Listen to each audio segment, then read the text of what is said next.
So theoretically, we've only had like half an hour of gameplay that we need to catch up on. And I know how to do all of it, so let's take care of the Phantom Village again. It's like that scene in Scott Pilgrim. Just like, boom, just blasting through everything. You only lost a half hour. Much of that half hour was spent talking to people in the town. True.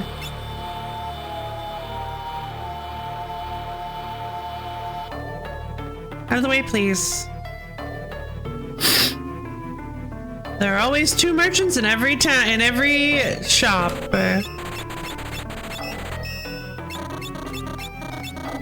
Yeah, baby, magic! Then I'm gonna go to the weapon shop. I never went to the armor shop. I never saw what armor they had. Let's see, the Kikuichi Monji, which is an extremely powerful upgrade for Lena. Still wasn't enough, so clearly Lena struggled.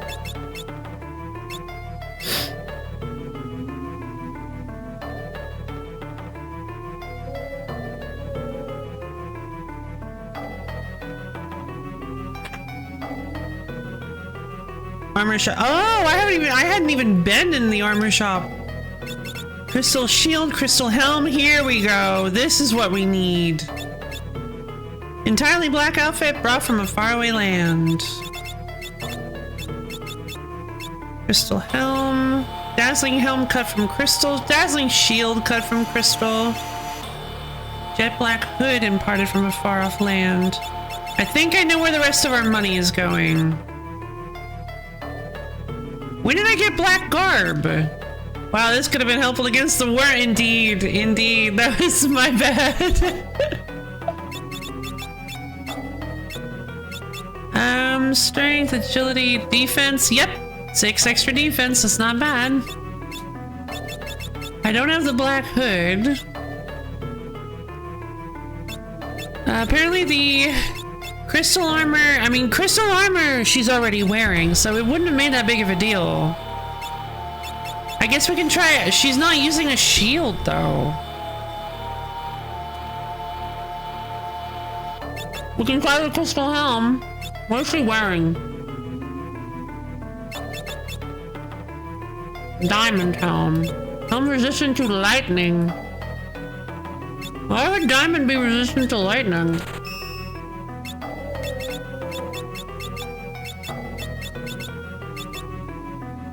Wait, Ferris can use a shield? I guess I'll buy the crystal shield then.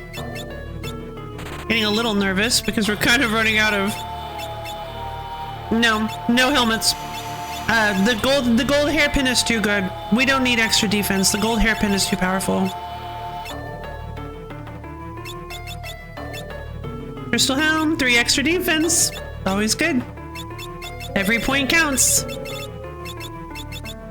The Genji gloves. Genji gloves are too awesome.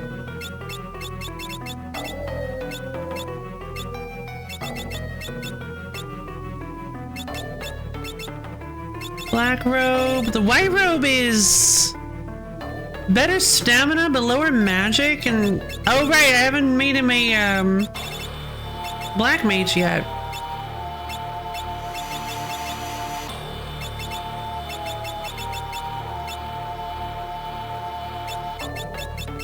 Dual cast black mage. Optimizing equipments, in quotes, black robe. Oh, so he was actually already using the black robe. That's kind of funny. Protect ring. Ring with the same effect as regen, right? It's the best thing he could be using right now.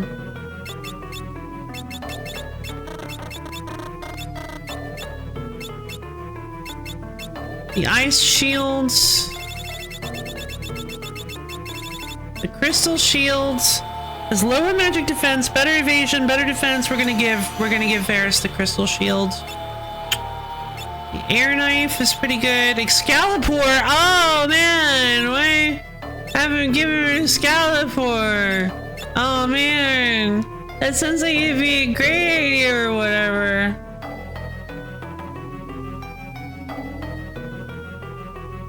Today is MP4 day, and if just like us you cannot play it, have at least a peek in art.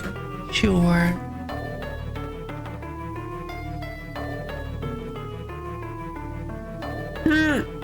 That's great.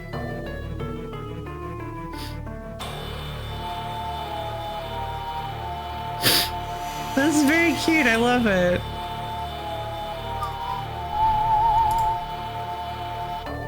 I love that. Make sure to feed your abyss.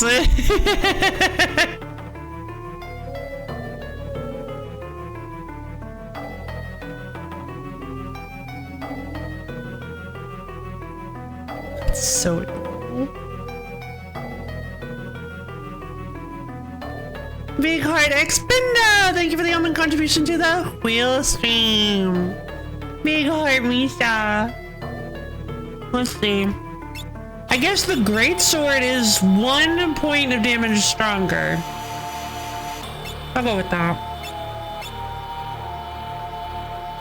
Misha! Thank you for the almond contribution to the wheel stream. Wheel is very near. We're getting close. Oh, wow. There we go. An objective increase. Black Mask. The Elven Mantle is really good. I don't know. Thieves' Gloves are pretty exciting. They give more defense, too. Like, I know it sometimes evades physical attacks, but that's 4 extra defense. Always. Less magic, who cares? Less magic defense, yeah, that's kind of a problem, but whatever. Magic defense is always low. Well, the new Tenshi content will be ready on then, but it's fine. There's the time. No worries. Yeah, there's always the time after. Crystal Shield, Gold Hairpin, Luminous Robe. Oh! Oh, geez. Okay. Yeah, I didn't realize that the White Robe was so good for Ferris.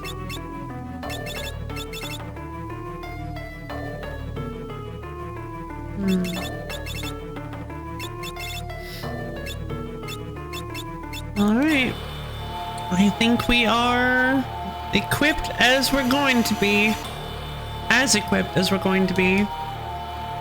I don't know how to get over. Ah! Good thing I'm always clicking on stuff. I'll tell you about rings. Flame rings absorb fire and protect against frost, but are weak against water attacks. Coral rings absorb water and protect against flame, but are weak against lightning attacks. Angel rings protect against aging and zombification. Oh, that seems like a very important item to have. While I'm at it, I'll tell you about the ultimate accessory, the ribbon. It prevents most status ailments. Yeah, but it's also exclusive to dancers, which is a bad class. Hermes sandals, shoes with the same effect as haze. No, they're so expensive. Lamia's tiara, tiara that inspires the performance of sword dance. Does that mean that they're more likely to? Does that mean they're more likely to do sword dance as a dancer, or does that mean that it just makes sword dance specifically stronger? Yeah, these are too expensive. Sorry, but no. The angel ring sounds very, very, very, very, very useful, but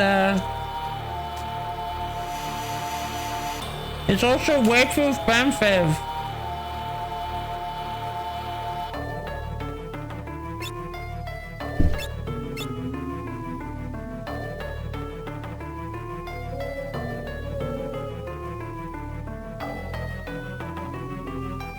Okay, cool. So we got ourselves some armor, we got ourselves some magic. I bought all the level 6 magic, yeah? Yep. Yep. Yep. The ultimate spells, the ultimate magics of black and white. The pub.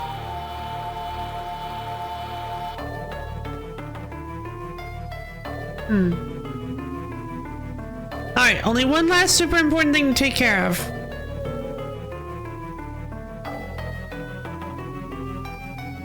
The secondary weapon merchant was not somebody I really was interested in. I might want to go get those Phoenix Downs from the inn though.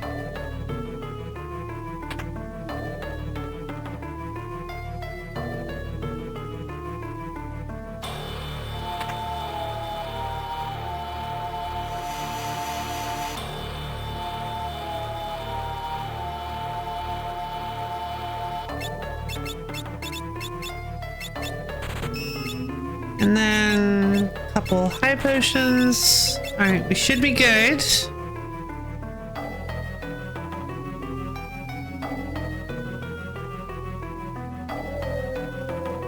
Excuse me.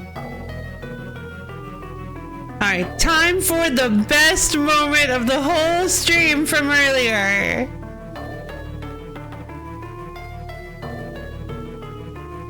Some of you already saw, but some of you didn't, so we're gonna be reliving the moment again. The return of the best guest star, the most important friend of the channel, Healing Jar! Yay! Healing Jar! We love Healing Jar. We could have spent 70 gil! 70 gil at that inn! And that would have been horrible. Mufai, no, Mufai is the real. Mufai is the real one.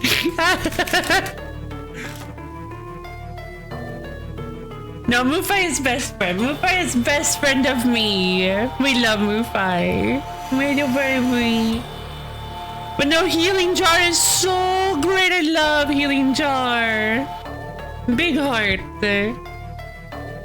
What is happening?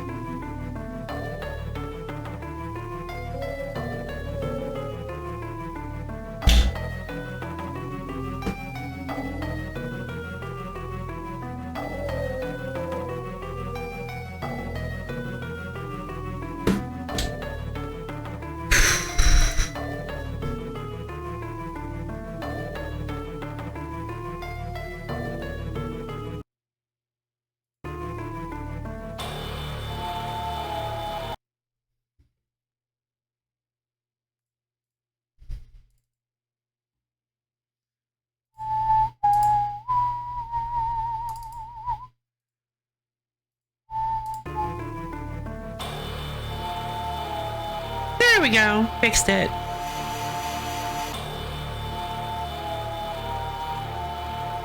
I can heal too. I heal you for -6 health. Whoa! That's such a bizarre healing number. Oh, come on.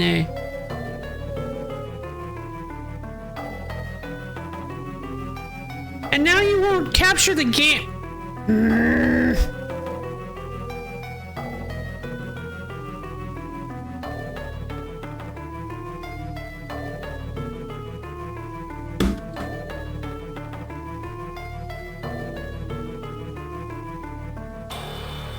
There you go. I knew you could do it.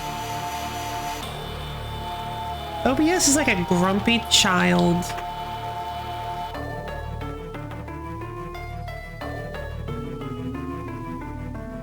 This town has 2 merchants in every store. Indeed. I still don't know what this is, and it kind of scares me.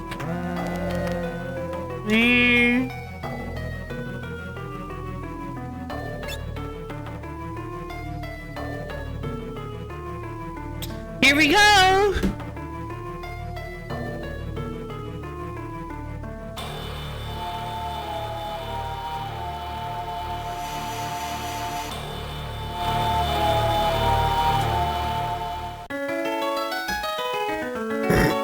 Good one.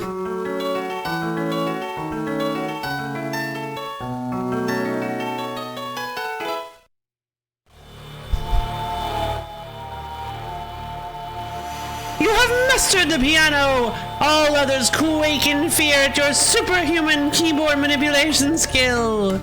We did it! Lena has mastered the piano!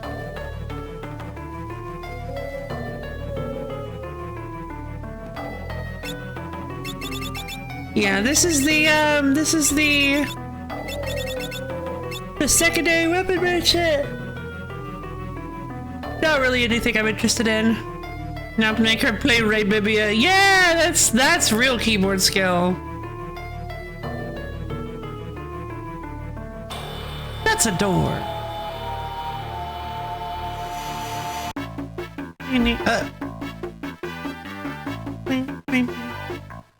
Huh.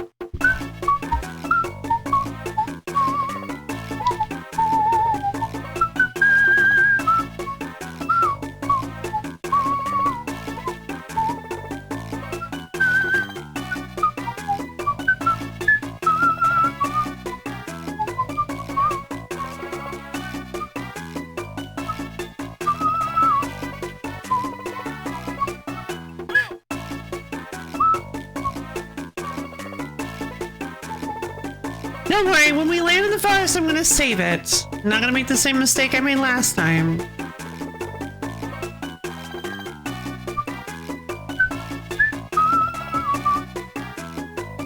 Boink. Alright, we are saving.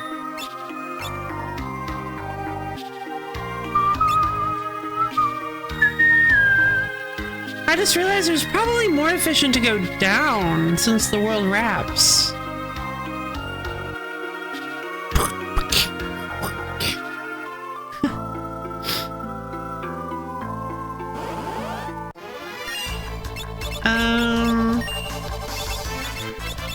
Level 4 to Gravina!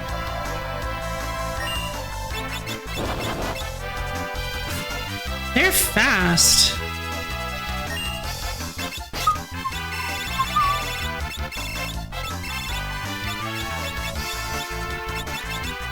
Bandaga! Bandaga! Bandaga! Worm! Graviga! Oh! The one in the back is also level 48! Or 50, or sorry, 52, I suppose, or 44. Some kind of multiple of 4. Could have been 4, 8, 12, 16, 20, 24, 28, 32, 36, 40, 44, 48, or 52. It could even have been 6, 56, 60, 64, 68, could have been 72, 76, 80. Probably wasn't any of those, but it could have also been 84 or 88, maybe even 92, 96, or even level 100. Yeah, there we go.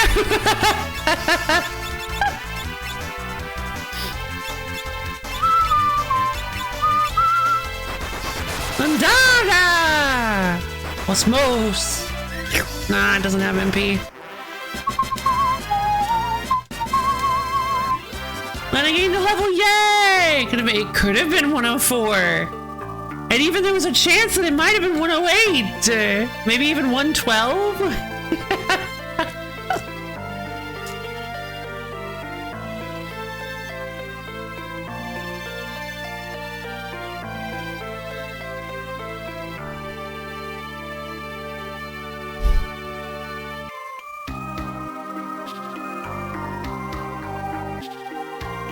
There was even a chance it could have been low. I mean, not a high chance, but a possibility that it could have been level 47,542,736.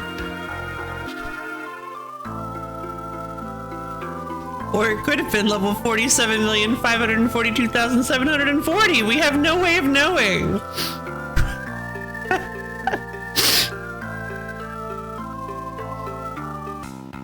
North Mountain. Oh, jeez.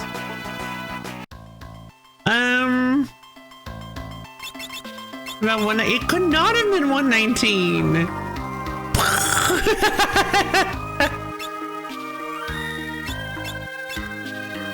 Because level 119 is 119 is indivisible by 4. Oh, of course there's a dungeon. What is... Oh, Rogsnug! Kayla Cat! Come on.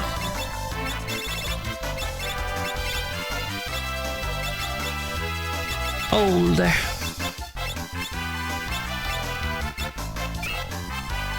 Oh. These are like really low level enemies, huh? Yep. Jitterbug!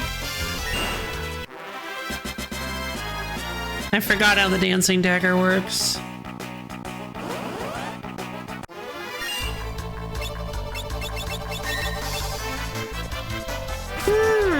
I love Creel's thinking phase.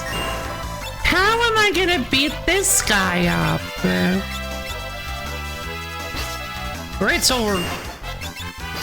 Linda!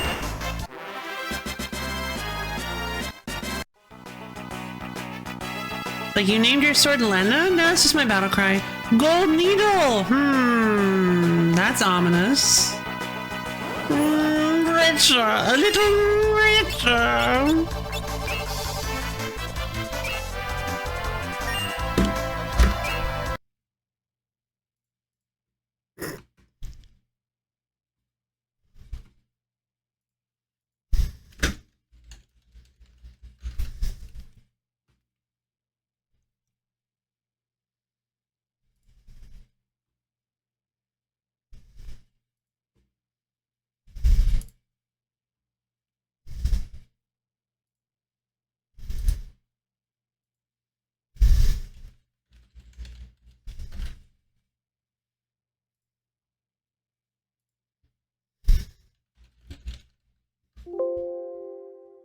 What do you mean this name is already in use? By what?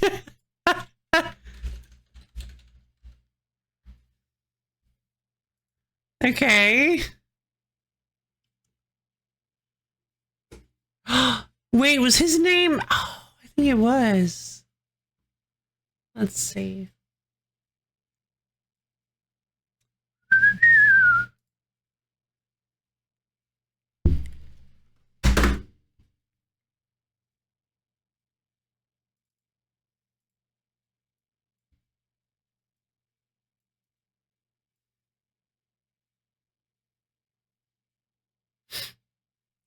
Come back when you're a little more, when you're a little Richard.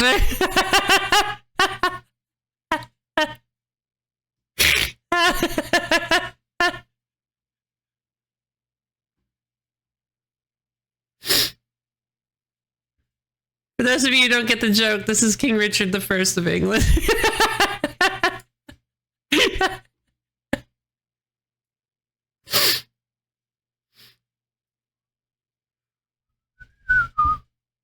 No, I figured you did. You laughed, so I figured, but I don't know. There may be some Americans in chat who were like, "Is that George Washington? I don't get it." I'm sorry.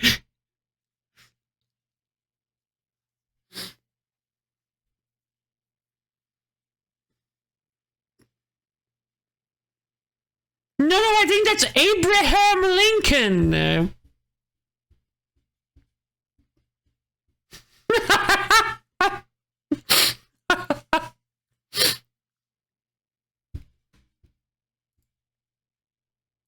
George Washington! Oh no. I'm in the mood again.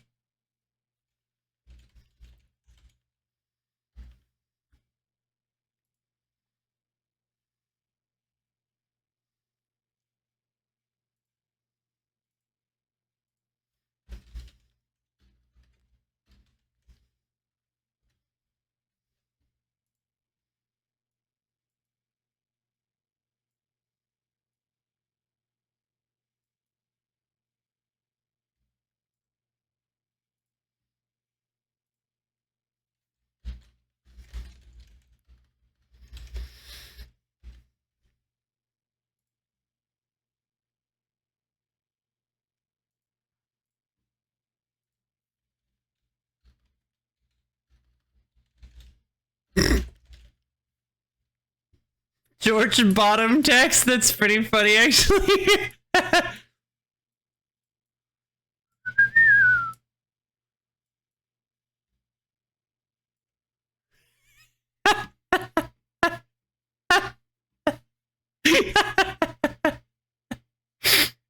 So silly.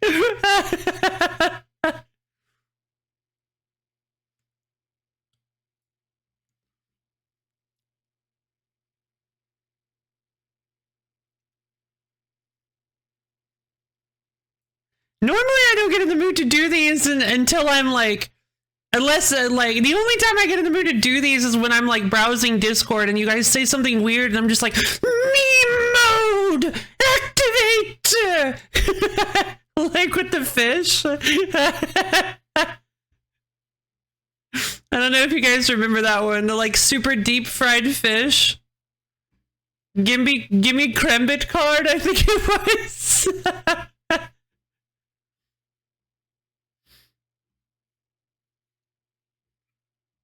Hold on, let me see if I can find that. I've never posted that on, I've never showed that on stream, but hold on, I gotta make these a group. I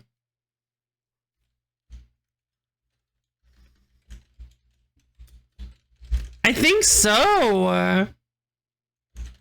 It's just like, it's really fun to do, so it's really fun.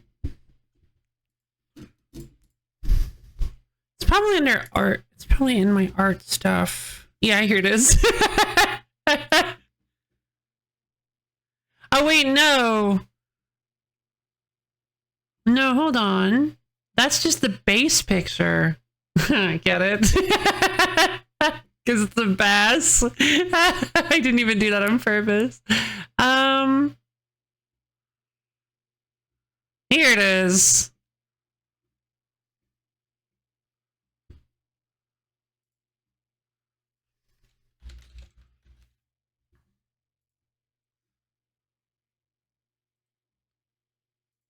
Art. Don't you disparage my art. 64-foot bass. Give me Krembit card. It still makes me laugh. Oh man. I guess it doesn't make a whole lot of sense. I don't remember. Rabbit was saying that somebody was like, oh, I think it was a phishing scam. I think it was right. I think it was Rabbit making like a pun about phishing scam. Yeah, why can't we have phishing scams instead of phishing scams? I caught a walleye that was 13 inches long. That walleye in 13 inches is 12. That's a scam. And so I was immediately inspired to make this. Memes don't have to make sense. Just look at the even. True, true. Did Rabbit make? No, I made this. This is me. I did this. 64-foot bass. Give me Krembit card.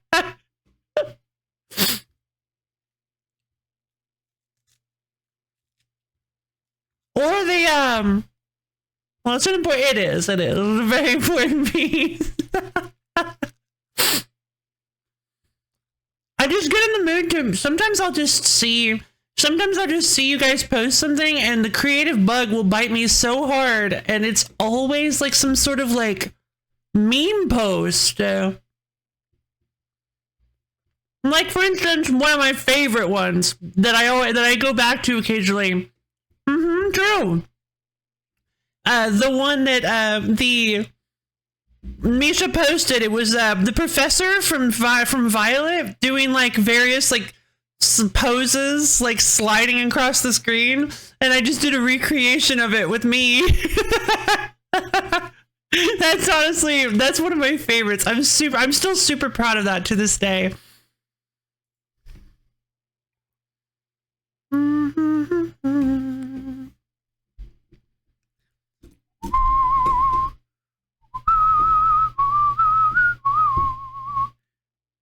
Chadro, how can you see me post something when I almost never post anything?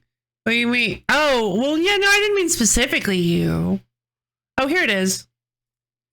So this doesn't have like the same punch, in my opinion, because it doesn't have the original alongside it. But here's my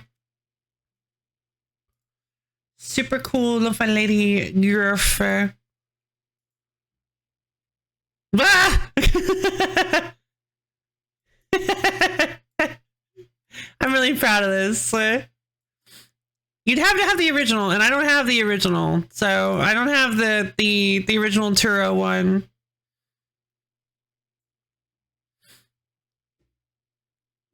Lo-Fi Vision. Yeah, I was really proud of that. That's one of the reasons I'm so proud of it. I'm glad somebody noticed that when I posted it. I believe it was Brof pointed it out. I was really proud of that inclusion because during the year for oh, it's behind the Crembit card. I was during it. There's like a I don't remember what it said. It said some kind of vision thing, and I was like, "What if I do my own and put Lo-Fi, a little Lo-Fi Vision watermark?"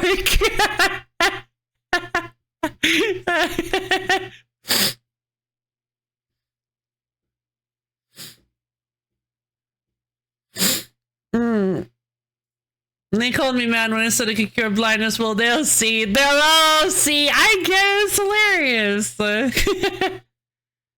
Television. Ah.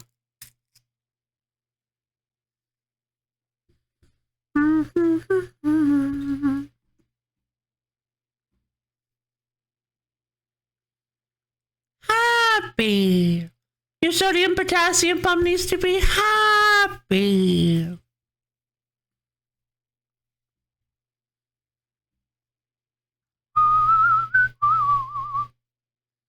And of course, yeah, I've been looking at a real meme kick lately. First we did, I feel like, which one was first? Was it the,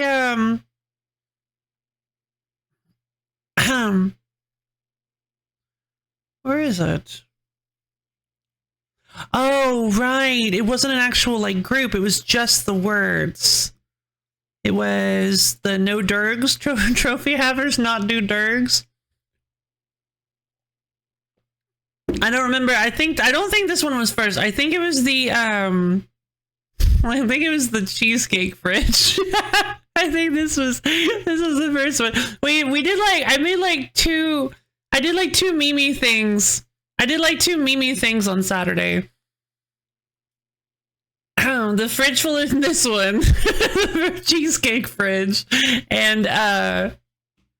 And winners no do dergs. So, trophy havers not do dergs. So this was when I won in Crash Team Racing. Joseph's Demons. Ah, of course.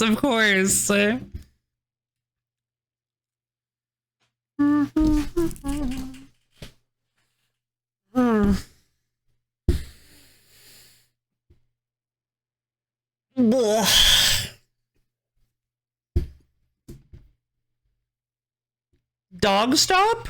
What is this?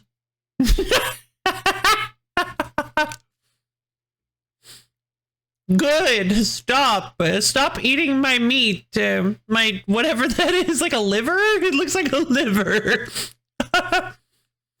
What is that thing? Is it a wallet? Wait.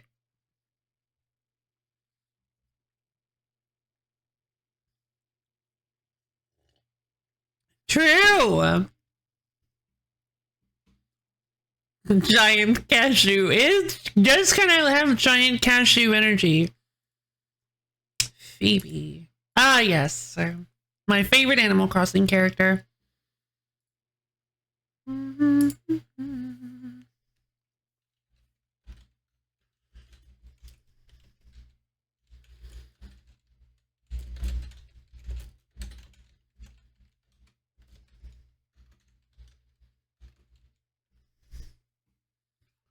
She's a phoenix. Technically, she's a peacock, but she's supposed to be a phoenix, and I love her. That's beans, indeed. Oh, yeah, it just kind of look like a giant bean. Not that one. It does look like kind of welcome to Dog Stop. How can I take your order?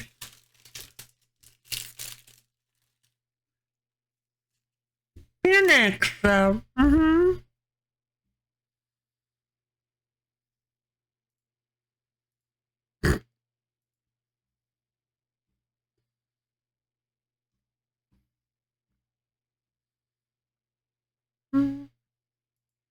Oh, Smeargle! I was wondering what Smeargle this could possibly be. They're so cute. When starting your turn before your attack, if Smeargle is activated, look at your opponent's hand. If you do choose to support a card you find and use the effect of that card as the effect of this power, or it can't be used if Smeargle is affected by a special condition. Whoa, that's pretty cool. The supporter cards are quite strong. Artist Dog. Mm-hmm. Smeargle.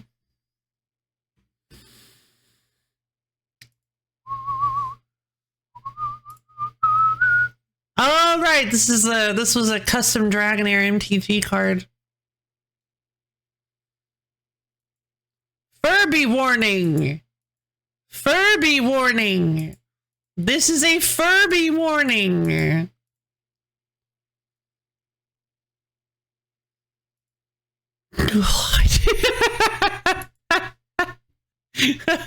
That's horrifying. From my understanding of the TCG, that would basically give you 2 supporters in a turn, which is pretty bad. Yeah. Because you're only allowed to play 1 per turn, and true, that is a really good point.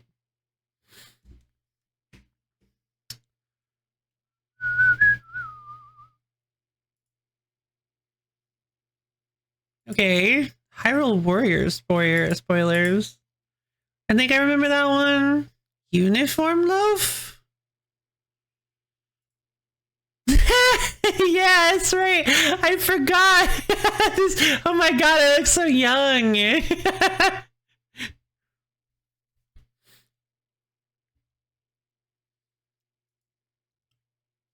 I wore this during the chess stream. I can tell it's the chess stream because of the black and white background. Honestly, this was a really, that honestly would have been like a really like helpful thing to keep doing, is to keep doing the shooting on location thing. Used to I would stream on location. At first I just had a background. Then I actually created this frame that I'm in and stream from, my camera. Like all the big streamers, they have a little camera in the bottom right. And now I stream from my room. But I used to stream from on location with various thematic backgrounds and at the thematic locations. Like I had a big old mountain for Celeste, and I had a black and white background when I played chess, and for RuneScape I got like a big old background for RuneScape I got a big old RuneScape background that the game went over. What do you have after eating a big bowl of alphabet soup? I don't know. Just to impress in the chess dimension. Oh no, not the chess dimension. Logic chess.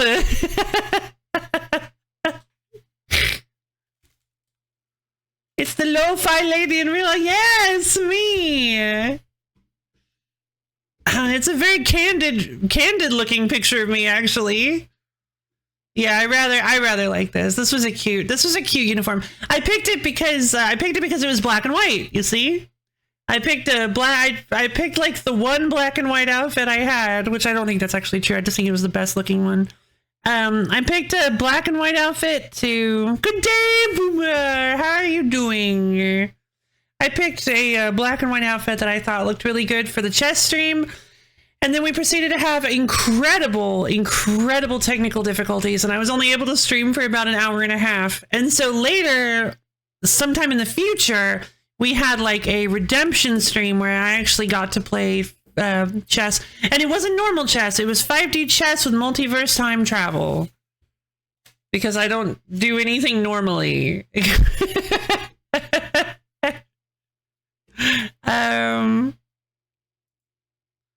Pinocchio. Oh yeah. Even though technically your character's never named, from what I can tell. Okay, still curious. Who's Dan? That's quite the forehead. Is this... Who is this? Wait, who is this? Who is this child? That's a set. Yeah, no joke. Oh yeah, imagine me. I like panic because I'm like, oh wait, what if that's not so bad? I wouldn't have put it on the screen if. Imagine being held at gunpoint, bear with me, by a literate animal, and the only hope of rescue is to bear with me, tweeting a coded message. Doing joyous, my work decided to bunch up most of my errands into a 6-day Black Friday crunch, and I just finished it, so I have much free time. Yay! That's wonderful. Chat stream was in very close proximity to the Steam stream. Was it? Animals literate? Yeah, good for them.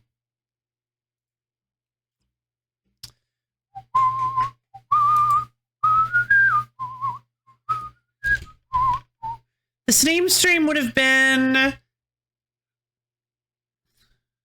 2 month.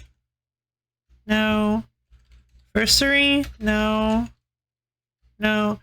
What did I call it?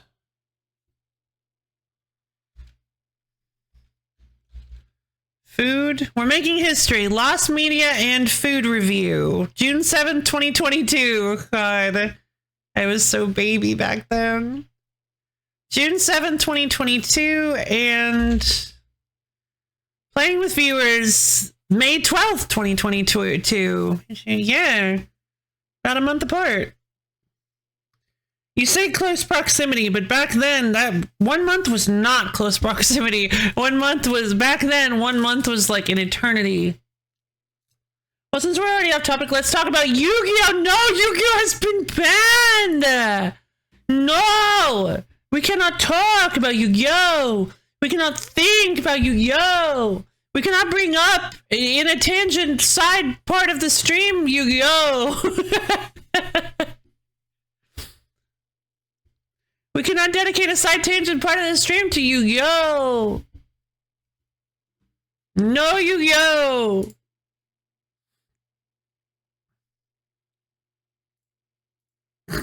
Oh, right. Who does this remind me of? Not Peter Parker, that's for sure. This reminds me of somebody.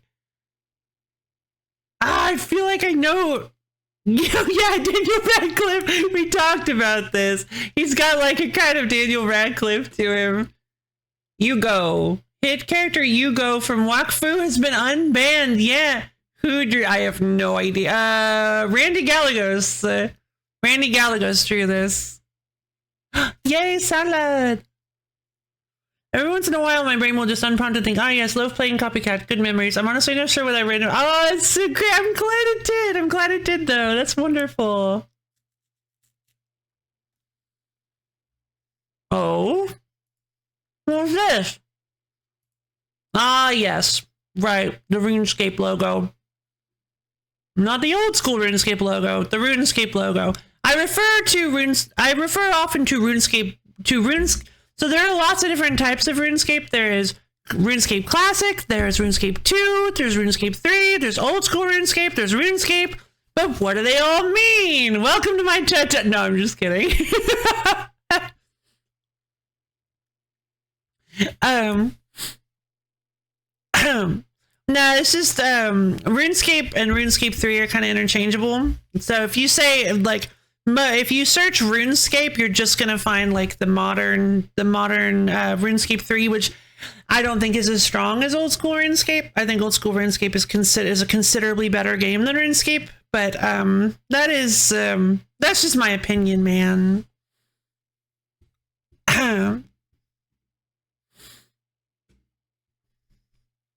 Yeah, I think the strongest, like, in terms of, this logo looks like it's from the Christmas special. Yeah, kinda. Yeah, with the, like, yeah, I get that. I guess I kind of get that, maybe? I don't know. What makes it Christmassy? Not the devil tail, that's for sure. Many other people, I would call it Run Escape because I thought it'd be easier. Clever. Yeah, if we're being honest, I feel like the strongest way to play RuneScape, gameplay wise, I think I think RuneScape, after having been playing it for the past couple of months now, I think the RuneScape is at its strongest in old school RuneScape without the Grand Exchange. Without being able to just buy things off the Grand Exchange. Playing basically sort of like an Iron Man style gameplay. Now, I don't think everyone would necessarily have the same amount of fun playing that way, but I feel like gameplay wise, the game was never intended to have immediate and absolute access to every item in the game just in one convenient location. There are a lot of like, if we're considering it not as an MMO but just as an actual game, like, it's stronger when you're not getting constant assistance from every other player, because you're actually having to engage with the mechanics of the game and learn what you're supposed to be doing. It feels more like a video game than simply a house flipping simulator, a merchant simulator. Let's see. Yeah, it's just the lettering with the whimsical swoop. I see. Back in my day, energy. No. It's truly. You log on to RuneScape 3, you are bombarded with menus. Like, one time I had played RuneScape, an old school RuneScape for a while, and I went back to RuneScape 3, and there's just like 50 little menu items just like everywhere. You can barely see the game. There's just so many ridiculous interface options. I'm just like, ugh, maybe I am old. No, I'm just kidding. It's just, there's too much. And it's all, there are microtransactions, first off. RuneScape 3 has microtransactions. A cosmetic store that you can spend real money on. A battle pass now. Daily like they call them, I don't remember what they called them anymore, but they're these like these like gotcha things. Is it still free to play? I mean, yeah, technically, but you still need to pay for membership. Yeah, membership is still a thing in RuneScape 3. RuneScape is one of the best MMO systems, and I get better by doing it skills. So yeah, I feel the same way. Hey, Game Dev Karubin, how you doing? Yeah, I get better by doing it. Yeah, the thing I love the most about RuneScape, especially again after having played it for a while now, gone back to it now that I'm older and more in a different mindset than I was when I was little. The thing I really love about RuneScape is how it all meshes together. You can see have one goal you want to do, and it's like, okay, I need these skills to be up, but okay, I need to do this to do that and this to do that. So I'm going to have to break down this big goal into 7 tiny goals. Oh, but hey, I've completed 3 of these tiny goals, and that helps me do this other minor goal for this other major goal. And it all just weaves together, and it's so cool. Free to play in the designated sandpit. Here's your plastic +1 bucket. Thankfully, I've taken a class in MMO design, so I know all of the things. I played old school RuneScape for maybe 5 hours right now. Oh, that's actually pretty cool. That's actually pretty neat. My friend showed me a Final Fantasy 14 card, and dear Lord, the screen was disgustingly clear. Yeah, there's just a lot of interface in most MMOs. The way I prefer to play RuneScape is the hey, yeah, do some debugging, so I was scrubbing through your thoughts to find, but wonderful, making buildings cheaper. I do appreciate that. I will say I think most of the prices worked fairly well. I think especially for people who might have to take longer on the game, I just think that the final 5 buildings all being 9K is a little much. Hey, visual clutter, I totally get that. That's why I prefer to play in the classic interface on old school RuneScape, where you have where the game is in a separate cordoned off window, and you have all of the inventory and little interface buttons and everything pulled away from the game. It's pulled out of the game, so all of the viewable game is not. It's the way I played it on stream, I believe. Well, definitely the most recent stream, but also with Lo-Fi Bro-Fi, I believe I played it that way. I prefer the classic interface because I just don't like all my interface stuff overlapping with the world. I just don't like it. It was a cool class. It was a cool class though. I got to write way too much about games I like. Found good excuse to talk about Hades, Void Stranger, and Vivid Stasis in the assignments that weren't specifically. Oh, that's so cool. The amount of accounts I made just so I could do Tutorial Island again. That's so cute. Yeah, Tutorial Island is so great. When I went and did Tutorial Island again to get Ironfire Ladies set up for the Gridmaster stream, I was like, oh, I really wish I could have streamed this because this is so nostalgic. I love this, but I didn't want to. But I wanted to make sure. I don't remember why I didn't want to do Tutorial Island on stream, but there was a specific reason I didn't want to, and I really wish I could remember because yeah, doing Tutorial Island actually would have extended the stream by maybe a half hour, 45 minutes. But it definitely would have, and the stream was already 10 hours long because I was really stubborn. But it would have been a good introduction to all of the systems of RuneScape. And I think that would have been really nice to have on the stream for sure.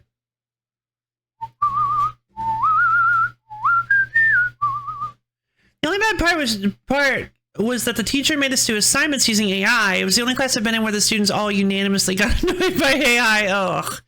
A generative AI. Rough.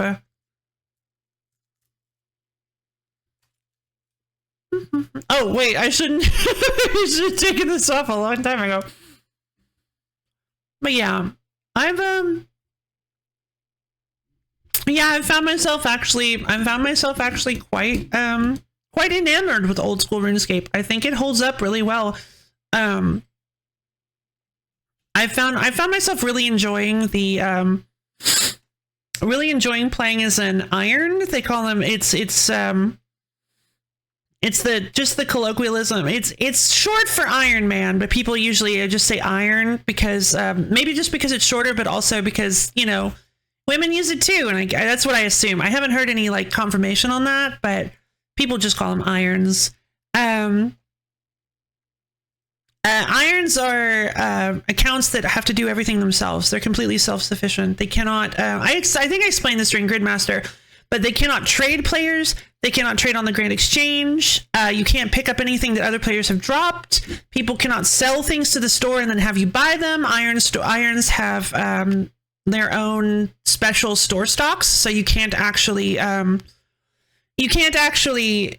interact with stuff that people have sold, which I think personally I prefer a happy middle between the two. Mostly self-sufficient, but with the ability to sell things to people and receive things in trade if people want to give you gifts that don't impact your account and the enjoyment of your game too much. That's how I've been playing. I've been playing as sort of a half Iron, and I'm actually really enjoying it. I highly recommend this style of playing RuneScape because it's really fun to be like, oh god, I need like a mithril bar that I can normally buy for like 1,000 gold on the Grand Exchange, but now I have to figure out how to find one. That's gonna be tough because they're kind of high level. OSRS looks great, even if it's not the kind of game I'd play myself. Saw a really interesting grid log now. The Chunkman? Yeah, Chunkmen are insane. Chunkmen are on a whole nother level. Basically you're locked to so the game map is split up into chunks, and Chunkmen are locked to specific chunks, and they have to complete every task inside of a chunk, every like unique task inside of a chunk before they're allowed to move to the next chunk. So you'll start on Lumbridge, and then you have to like do all the things that you can do in Lumbridge in that specific chunk of Lumbridge before you're able to move to an adjacent square. So it's kind of like, yeah, you're slowly but surely unlocking the map as you play, but the problem is that like, because you're not allowed to go get resources from other parts of the game, some of the grinds can be thousands of hours long, and it can just be like thousands of hours. I'm not even kidding. So it's really only for like it's really only truly for people who are built for that kind of gameplay. It's definitely not made for everyone. Half Iron is great. All hail the ability to attune your difficulty based on soft rules that you like. You have fun. Exactly. Yeah, I love playing. Oh, but here's the thing about Beacon Iron that frustrates me the most, and Brof and I found this out on Gridmaster, and it's so awful. If you try to go into Wizards Homunculus Gaming, yeah. Wizards Homunculus, is that a thing? What is that? Is that like a game with ridiculously long grinds? If you are an Iron and you try to go into somebody else's house, it says you cannot visit their house, for as an Iron, you stand alone. And I was like, what are you talking about? I'm just going to their house. I'm some sort of weird hermit that's like, people invite me over, like, no, sorry, I'm too cool. Gotta go farm my potatoes or something. When I first heard that quote of how players will optimize the fun out of anything, if the strongest option isn't fun, they'll use it, and I immediately got into playing it. Yeah, that's the thing is, I've thought about that a lot. I heard somebody, one of the mods of RuneScape mentioned that a lot of RuneScape players have gotten into the mindset of optimizing the fun out of everything, and I was like, yeah, honestly, I see that. And so I kind of stay conscious of that. I've been kind of like thinking, just kind of kept that in the back of my mind, like the whole time I've been playing RuneScape. And I've been really enjoying oh my God, I'm sorry. I love RuneScape. Sometimes I'll just be overflowing with a bubbling energy and be like, I love RuneScape. Gentleman sounds like entities grown to follow a very specific. Oh, Wizards Homunculus. Oh, I see. So true. So true. I heard it like nearly a decade. Yeah, I never forgot. Fair enough. If the strongest option isn't, the strongest option isn't fun, they'll use it. Yeah, no, and that's I mean, that's the thing is that's not always true. Yeah, I've gotten into a style of gaming where that absolutely isn't true for me anymore. Do we need to ban Nah. I'm a big girl. I can regulate myself, theoretically.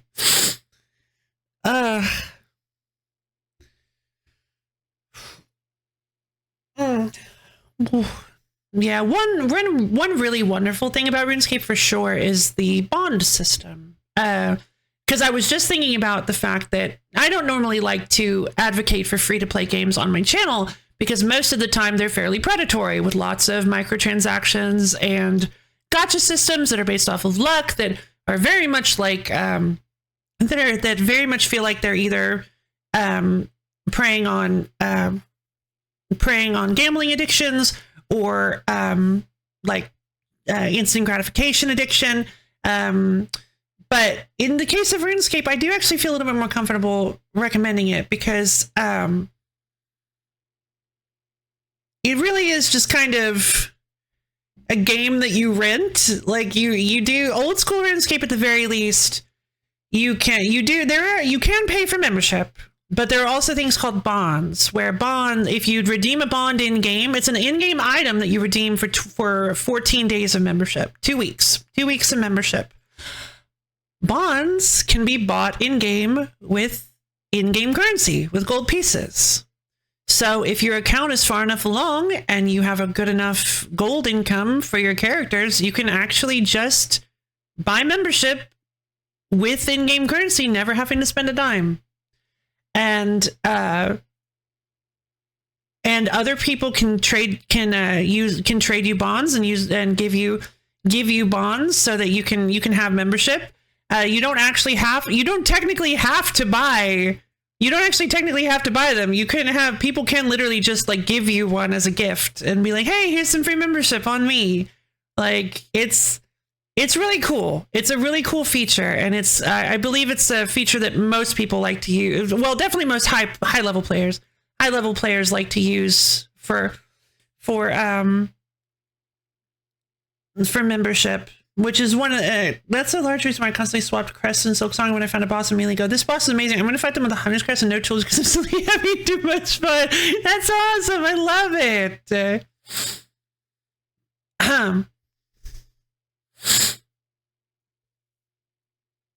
Yeah, just stay,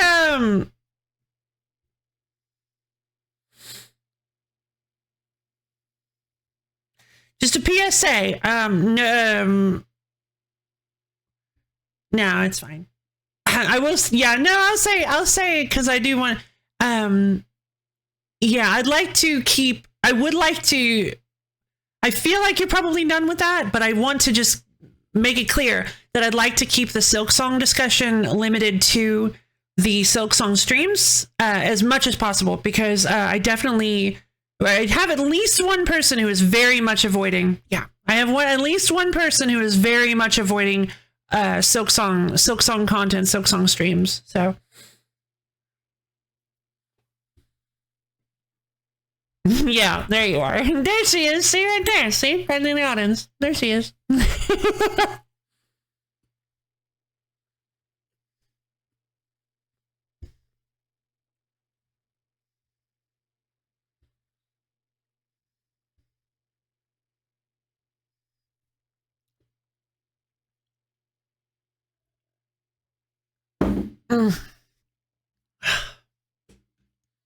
Yeah, sorry. I've been overflowing. Honestly, I've been overflowing with like joy and love for old school RuneScape as a whole, and I really kind of I'm stuck in this really obnoxious place where I've got so much weight. Really? Huh. I've got so much like energy surrounding it that I really want to like I really want to kind of stream it, but the problem is I talked with Brof about this. If I were to stream RuneScape in a way that made me satisfied, I would have to replace every one of my streams with RuneScape and then stream for twice as long as I normally do. The problem with RuneScape is it is a very drawn out, grind heavy game.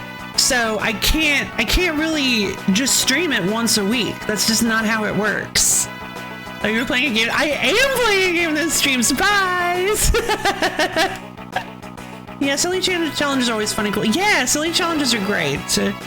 That's where things like Chungmin come from, and Tileman and Aerial Locked Iron Man. There's an extremely. Actually, I don't think it's famous as Tileman, but there is a YouTuber, an OSRS YouTuber named Settled. Shout out to Settled. Not like he needs me. He needs me to shout him out. But there's an OSRS YouTuber who's done a very popular series called Swampletics. They are an Iron Man that was locked to a very specific part of the game, one of the most dangerous and difficult areas called Mauritania. And yeah, it's just a lot of mystery waltz. Just a big like that's what a lot of RuneScape content is people making their own challenges and finding new ways to enjoy the game that are just completely unofficial from the main game. That's where things like Iron Man even came from. It was an unofficial challenge that people were doing, and at least I believe it was. I think it was an unofficial challenge that people were doing, and then Jagex decided to instate it as an actual game mode. It definitely hasn't always been a thing. That much I know for sure.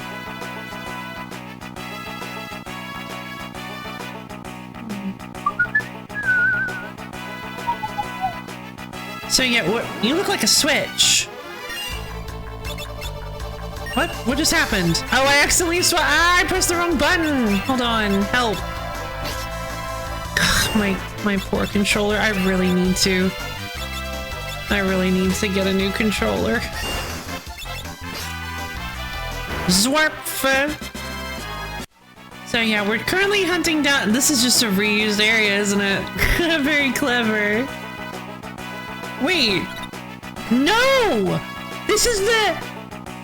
Whoa, this is the... I thought this might have been the... This is the place where we got the windgrass! I knew it! I thought this was the place where we got the windgrass! So we've already been through this area! I knew it! Yeah, this is the place where we got the windgrass!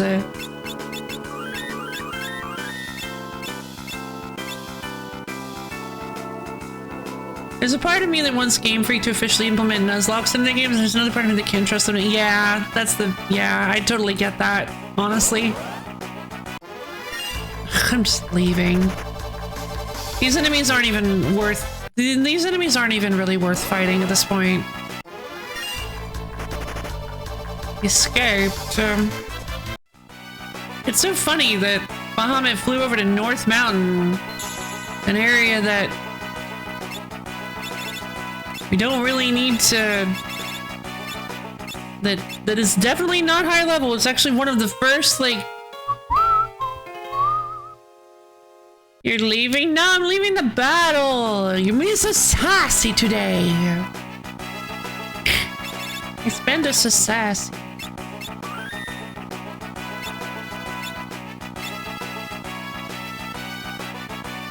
What are you not sassy? I'm feeling... I mean, there's like occasions when you're not sassy.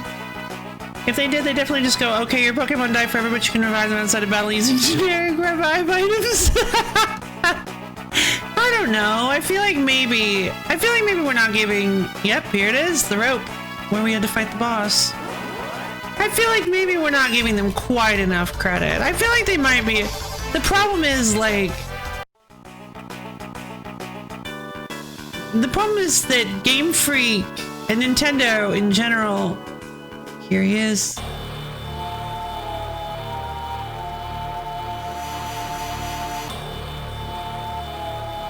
God, here he comes. Oh, he's so big.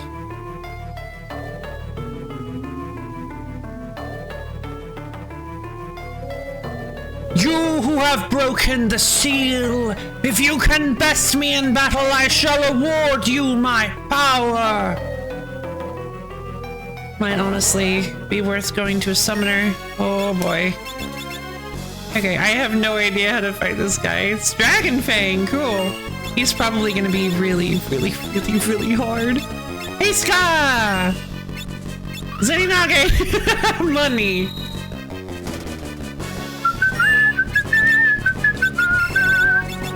Libra.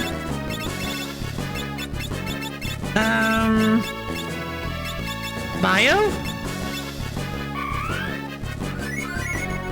Level 99! That's not divisible by 4. Wait, no, I already stole from you! This is the company that implemented difficulty selection but made them version exclusive and only available after beating the game. Oh. Alright, fair enough. I mean, a more serious version of that is that they wouldn't want a hard Nuzlocke. They would want to ask something to make you less likely to lose Pokemon or give you a way to bring them back, not actually through generic, really rare. Well, the thing is that Game Freak and Nintendo have always... I personally feel like Game Freak and Nintendo have always marketed Pokemon as family-friendly. That seems to be their intention with the franchise. Is family-friendly, usually towards children. And in my personal opinion, adding a section to the game, adding a function of the game that allows your Pokemon to die, to permanently die instead of just be fainted. That's kind of why the fainting thing was always, why it was always called fainting.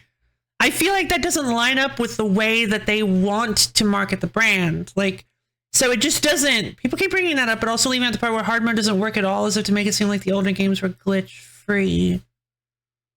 Oh, it doesn't work at all? What? Wasn't that Pokemon Y where you had to unlock easy mode by beating the game? It also definitely wants some in-universe exploration. Very hard to come up with an oop. Loaf is already saying a thing. Yeah, yeah, no problem. Yeah, the in-unit they would probably, yeah, it would have to be worked into the actual canon that your Pokemon are dying. Monster Rancher was a pretty dope monster racing RPG, but I think that having permadeath for your companion was one of the biggest things that deprived it of fans. Ah, yeah, interesting. But yeah, some people enjoy Nuzlocke, and yeah, having it as an option might be fun, but I worry that, yeah, I mean, I guess I would worry not just about how they could implement it, but how it might affect the popularity of Pokemon as a whole with their intended target audience, which is children. I guess it used to be. I guess maybe it used to be. I guess maybe now they're just targeting adults that were children when Pokemon first came out. I have no idea. I don't do people even do kids actually, do people who are I hate the phrase kids these days, but like, how else do you say that? Do people who are currently children buy lots of Pokemon? Are they like a big demographic that Pokemon is being sold to? I actually have no idea. Maybe they could simplify it into your Pokeballs turning off or something. It'd be really hard to skirt around the dark. Yeah, exactly. It'd be horrible. People who are currently children. Ah, yeah. I'm sorry. Are people who are currently children playing Pokemon? Like, it's just hard to explain to kids where pets go. Yes, exactly. And you would definitely have to do that if you included an actual Nuzlocke feature in Pokemon. You would have a lot of really, really, really, really sad children on your hands if people who are currently children are playing Pokemon.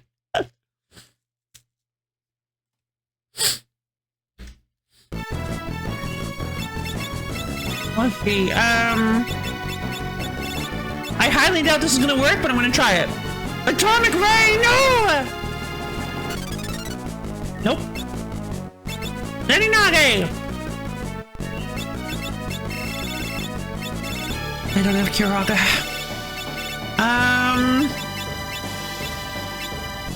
Kira. Sounds like a J-pop song.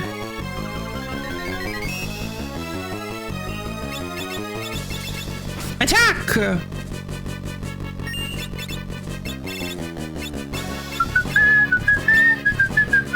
Could you imagine if Banish were?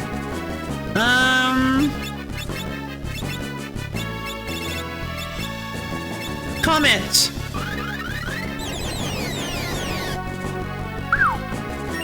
Cometo! Zenninage!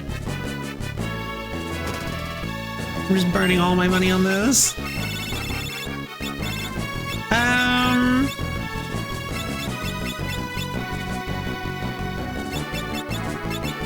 Blizzaga! Kids these days are definitely what a lot of the newer games are aimed toward. It's just hard to see how well they reach that demographic because obviously the people reviewing and analyzing the games aren't the kids getting it for Christmas. Yeah. Nuzlocke has a lot of its appeal to the back alley bootlegged fun vibe. I agree with that. If it was officially sanctioned, it wouldn't seem as thrilling to that's a really good point. I think you might actually be right about that. I think one of the things that makes Nuzlocke so appealing is that it's an unofficial game mode that people came up with, and so it's like it's a challenge mode. It's a fan-made challenge mode. There is like an appeal to those of them being unofficial. Oh my god, 2,000 damage? Zoop up! Zoop up! Quick!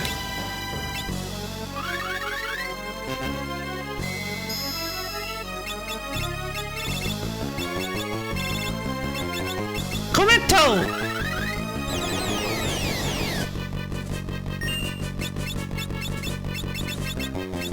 Cometo!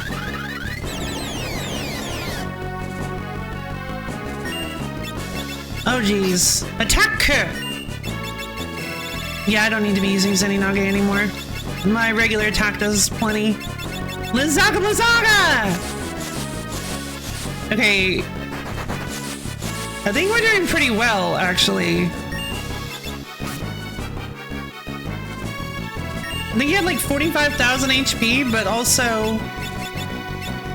Quick! Meep, meep. Time stop! Cometo! What? Oh, right. Forgot about that. I want to try Graviga.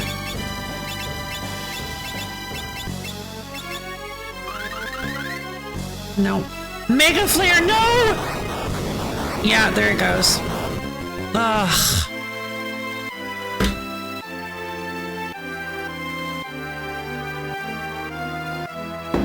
All right. Well, how are we going to solve that problem?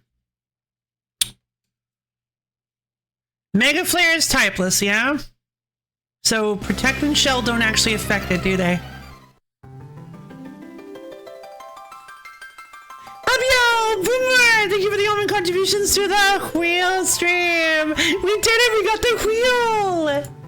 Yay! 64-foot bass, give me cranberry card! I still had that up on the Discord.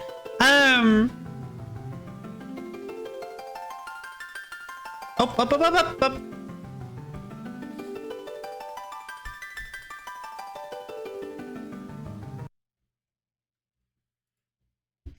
Let's see.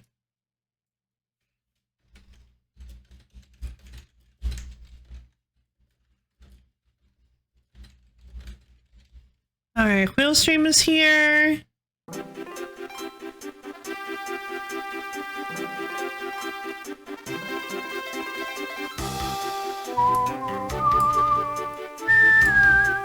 Let me affect the times, the dates.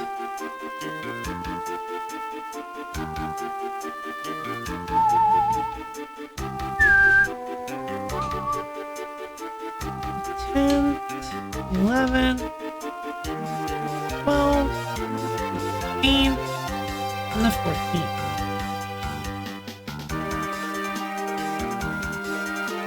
Let's see. I mean, the last Pokemon game I played was definitely for children. It seemed like the devs thought they were incredibly stable. Let's go Pikachu. Yeah. See, a lot of people complain the games have been getting easier. Dumb down used to appeal to kids, but the older games were already designed for kids. Yeah, exactly. They were. No, they've just been trying to put more quality of life stuff in it. It feels like, and people just consider that to be dumbing down. Large nuanced options on Pokemon, despite my time playing Pokemon being exclusively the first half of Omega Ruby. Isn't he good? Love it. But hey, yo, y'all, I'm doing great. We're having a great time. We just lost to Bahamut, which you know that happens. Probably more often than not. Yes, the games have always been meant for children. It looks to me like the devs think kids aren't capable of solving puzzles anymore, though. In an interview with one of the devs, Junichi Masuda, I believe, where they say the kids don't have the attention span to play hard games anymore because of smartphones. I mean... yeah, I don't know. I don't know how to comment on that. I do know that,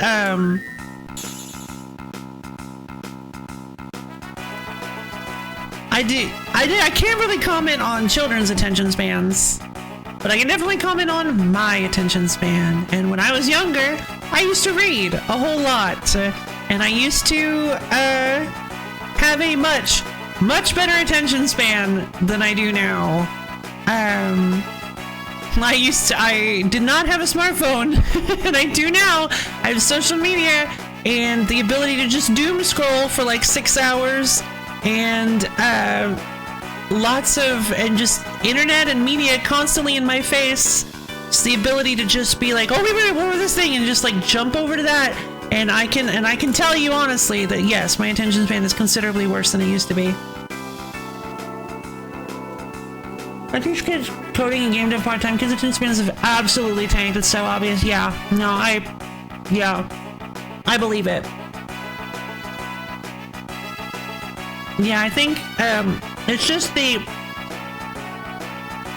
makes from a very amateur perspective opinion. It makes sense that the constant influx of information, just the flood of everything, just stimulus, just lights and noise constantly, and all the really famous kids channels that you just plop your kid in front of and let them absorb all of this light and sound and just completely fry their brain is, yeah, that it makes sense. It makes sense. It would make sense that it would make it harder for people to focus. And it's really sad too, because those are the most when you're young is when you're most impressionable and your brain is most malleable. So it's going to be hard to improve that attention span as they get older. It do happen. He is Big Dragon. Enjoy feeding your cats. Give him a pet from me. When I was younger, I also used to read a lot. Sometimes one book a day until my parents bought me a massive Diary of a Wimpy Kid collection and forced me to finish it over the summer. When I was stuck in the library. Oh no, that's so sad. Oh, yeah. I used to love reading all sorts of books. I read so many incredible memories of books. One of my favorite series of all time is the Mistborn series from Brandon Sanderson. I really enjoy that series of books. That whole world is just so enjoyable. To be fair, I wasn't a super huge fan of the second trilogy, that started with Alloy of Law. It felt like a completely different experience. Quite unfortunate how many people I've heard have the exact same story with reading as me. It's apparently extremely common. That's so sad. It is.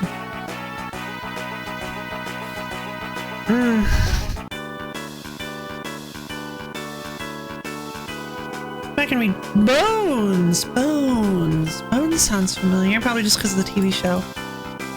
What is Bones book?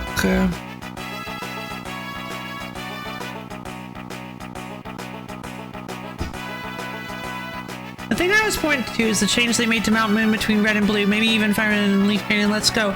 Originally, it's just a cave you have to find your way through. There are forking paths, but the wrong path dead ends without additional forks, so it's pretty simple to get through.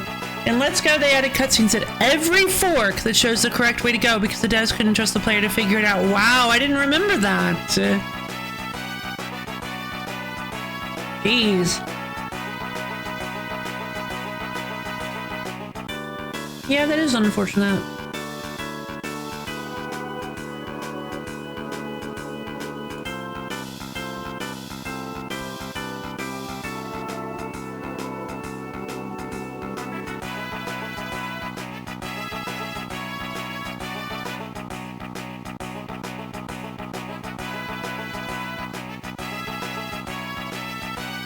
I wonder how the world's going to change as a whole with people's attention spans just hanging like this. It's an interesting thing to think about. Each kid's the lab fighting games, the repetition and gradual ebb and flow, slow improvement helps them. Interesting.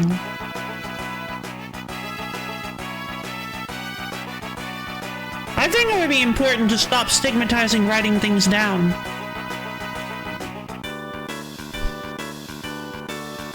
I feel like a lot of people I've interacted with are very against keeping like reminders, like reminder lists, checklists, to-do lists, goal lists. Normalize, yes, exactly. Normalize notes. Notes are so important. Also, you gotta remind them to look at the notes, but still. And if you honestly, what's so great, I never even thought about this, but if you teach kids from a young age to write things down that they need to do, write things down that they want to remember, that they want to write tasks down that they want to do, things like that. I feel like it would make it a lot easier to transition them into note-taking for schools and for classes, which is definitely something that I wish I had known how to do. That I never did. So now I'm having to learn later in life how to actually keep notes and take notes and keep written reminders of things. From what I've seen today, even kids are so addicted to quick dopamine, but they become so quick to give up at any sign of difficulty. Rough. That was absolutely me when I was little. I mean, it's kind of sad to see that become more widespread because that's actually one of my greatest weaknesses.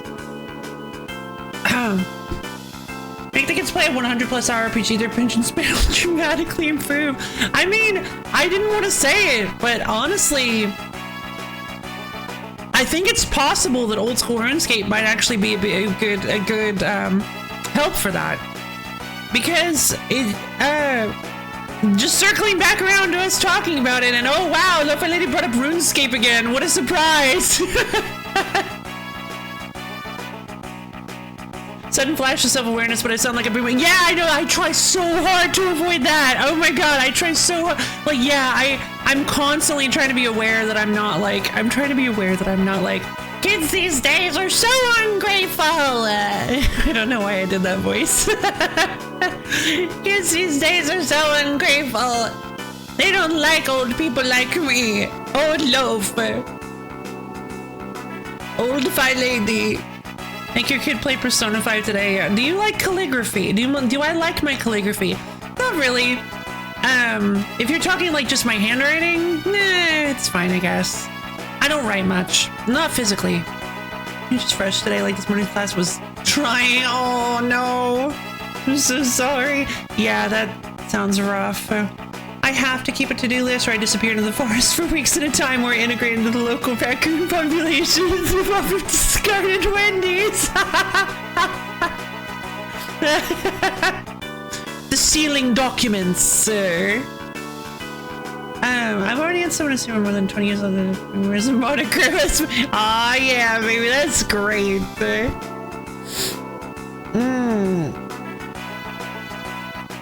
Man. But yeah, I think that I think old school RuneScape in general is actually a really good way to get used to setting goals and being able to be happy with not instant gratification. Some of the goals can be very, very long, and it can be a good way to find some of the grinds. Some of the grinds can be very, very long, and it can be really gratifying to find satisfaction in the little improvements. Like you're trying to get 20 levels, and like maybe every 3 levels it can be like, or just every level can feel really good, or like you're trying to get 5 levels and it takes like 3 months because you're like level 90 at this point or whatever, and like each level feels like a massive moment, and maybe you go and do other stuff too to supplement it. I just don't know. I do think that it does fit with what we're talking about. So I promise you guys it's relevant. Like, I don't even think I convinced them to even try Pokemon when clearly their choice of Roblox maps involves at least 30 epilepsy seizures and yeah. I guess that's just where the world's going, you know? And hey, it's entirely possible that, I mean, come on. We were all, to be like, if we're being fully honest, adults were looking at our generation being like, oh, I'm so worried about their future. Oh God, how are they gonna survive? And we're fine-ish. We're doing it, I guess. We're trying. Let's see.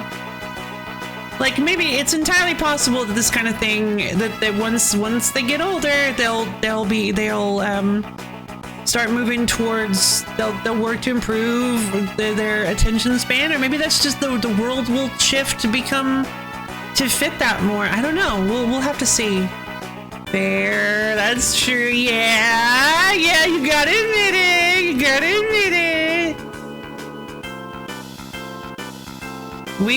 It's just kind of the hazard of being a human being. Younger generations are going to cause change, and things are going to change that will affect younger generations more than it affects older generations because they're more impressionable, and the older generations who have their ways set in stone are going to fear the change, going to fear that the change will cause the kids to not be able to live a happy life. But ultimately, they will persist. Ultimately, they will find a way, because that's what human beings do. We adapt. We overcome. We get used to things. We find ways.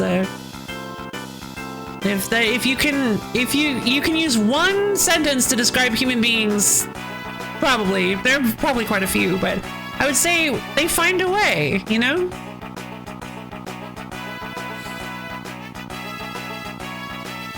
Generally speaking, obviously, there are exceptions. I do recognize this. I don't want to disparage anybody who is currently heavily struggling, anything like that. Like, currently in the situation that feels completely insurmountable. I fully understand, but I'm not trying to do the whole. I'm not trying. Hoping that doesn't come off as toxic positivity, because I'm not trying to. I'm just saying that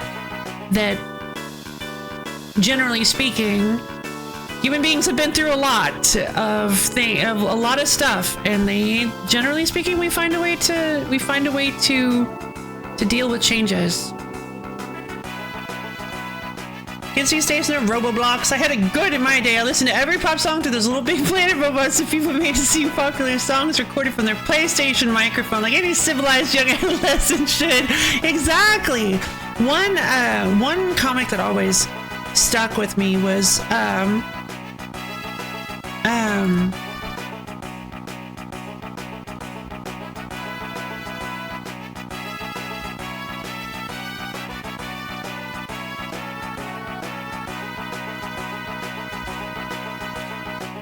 let's see if I can find it. I don't think it's going to be easy to find because there's probably tons of comics like this.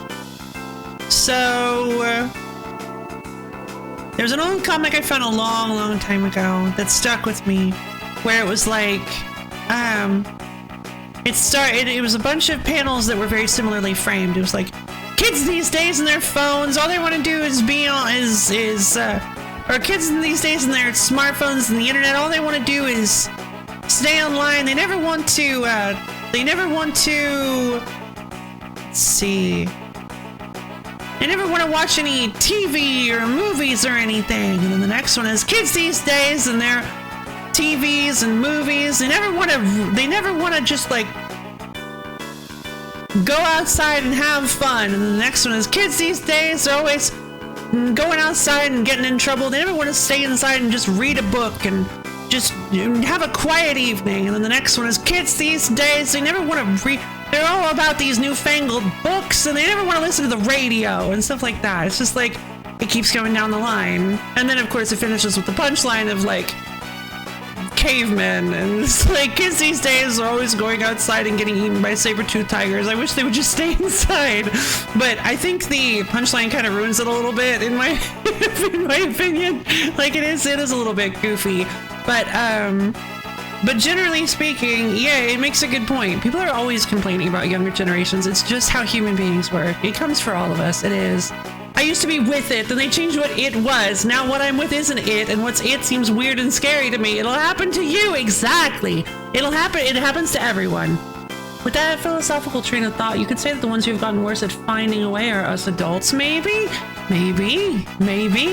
Kids are always very good at adapting, and that's a very good point. As you get older, it's far more likely to become set in your ways. You become comfortable with what you've got, and you feel like it's really the only way to do things. So yeah, it becomes maybe harder to find a way. That's a very, very good point. See, they never like what I like. Yeah, the immense pace at which we consume media is just a new manifestation of our abundance paradox. Society is an animal that we're all cells in. Hopefully it knows what it's doing. What a fantastic post. Yeah. The new manifestation of our abundance paradox. I'm not quite sure what you mean by abundance paradox. Like, I get the gist of it, but I don't know. What do you mean exactly by abundance paradox? But yeah, I think a part of it is sensationalized media. Fear and anger will keep you watching the news or on social media now, so there's an incentive to make you mad at or afraid of new stuff. Yeah, that makes sense. That makes a lot of sense. It's been like that for a long time. It's pretty much what the news thrives on, at least certain news outlets. But yeah, one must imagine Sisyphus having a really nice conversation with this rock long enough for his demise. Having more than was necessary. Ah, gotcha. Thank you for explaining. Having more than what is necessarily healthy for you. Yeah, I think it is. It makes sense. Yeah, it's just,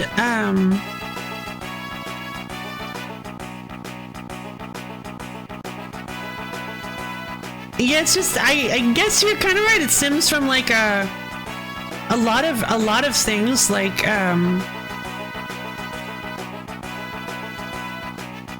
well, greed. I mean, it inherently is this. There are a lot of problems that stem from an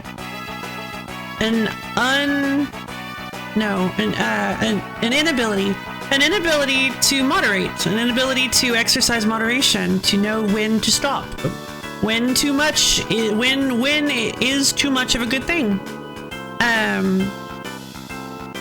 It kind of it reminds me that of a little bit of a thing I thought about a long time ago. Kind of a little thing I realized that that it helps to have a balance of things. Like there can be too much of that. A lot of things exist in binaries where you have like kind of a sliding scale of things, like selflessness and selfishness, greed, and then it's really easy if you look at it through the lens of the 7 deadly sins and 7 heavenly virtues, where with like greed and I can never remember the virtues. But basically greed and the opposite of greed, greed, envy, wrath, pride, lust, sloth, and gluttony. Yeah. You have kind of the opposite of those, which are the 7 heavenly virtues, which I feel like not as many people know because they don't typically get as much media representation as the sins do, as the vices do. But you can have too much of either way. You can have too much greed, and you can have too little greed. Like if you try to take too much, you're hurting other people and you're potentially hurting yourself because like you can have too much. But if you give everything away, then there's nothing left of you. There's nothing left, and you can't survive with nothing. Like if you give away all your food, you give away all your shelter, you give away all your anything, you got to make sure, you got to keep. You don't get what I'm going through. You don't understand me as an adult. Oh, they did understand. Those younger than me will go through the same type of thing. Yeah. But yeah, you can. So moderation is key. You don't want to just be like, oh, I don't want to be selfish, so I'm just going to be completely 100% selfless. I don't want to do this thing, so I'm going to 100% not do this thing. And moderation is important too. Although I suppose if you don't like doing, like if it's something that's not necessary for you, like, oh, I don't know, eating 4,000 chocolate chip cookies, and you don't like chocolate chip cookies at all? I mean, I guess just don't eat chocolate chip cookies. I feel like I might have lost the plot a little bit on that one. But you get what I'm saying, right? I feel like I was at least marginally understandable. So yeah. If you don't like cookies, I'll take. Yeah, exactly. I feel like I'm hoping I was at least a little bit understandable on that one.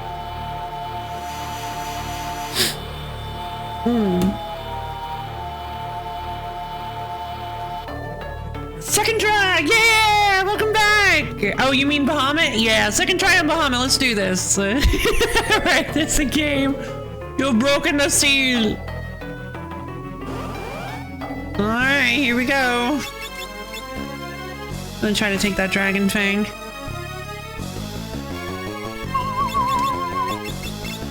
Haska, obviously.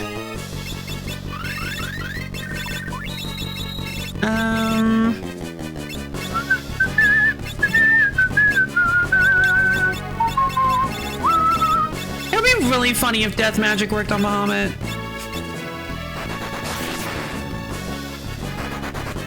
Nope. Alright, we're doing Zenninage. We need to beat this guy super quickly, and I don't really know how else to do it.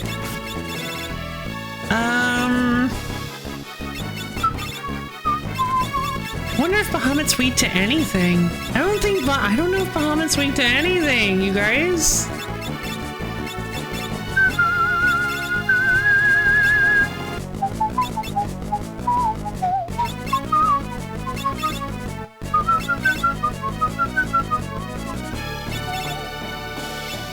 Sloga? I think I only need slow.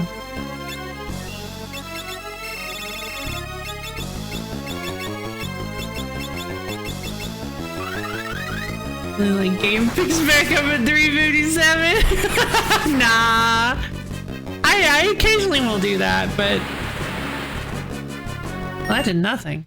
The thing that really bugged me about most Final Fantasy games is they usually make bosses immune to all ailments or gimmick attacks, forcing you to play them. Yeah, which I mean can be a good thing and a bad thing. Because like, if you want your boss to be respected, putting in a super gimmicky weakness, especially these days, is not really a great idea, because people are just going to say, oh, this boss is pathetic, just use Quimble Blast on him and he dies in one hit. It's like, yeah, that was supposed to be a cute little thing, that Quimble Blast is effectively useless on most things, or if Quimble Blast is extremely situational and considered to be a very bad skill, so using Quimble Blast on the boss doesn't really make a whole lot of sense. It just seems like kind of very situational and mostly pointless. So, and it doesn't really seem like Quimble Blast would actually do anything against this boss. But, so using Quimble Blast is something that most players probably wouldn't try, and it's supposed to be a reward for just trying everything. But then, the internet and the information gets shared around, and now literally everybody knows that this boss is vulnerable to Quimble Blast. And so, the boss kind of loses any gravitas.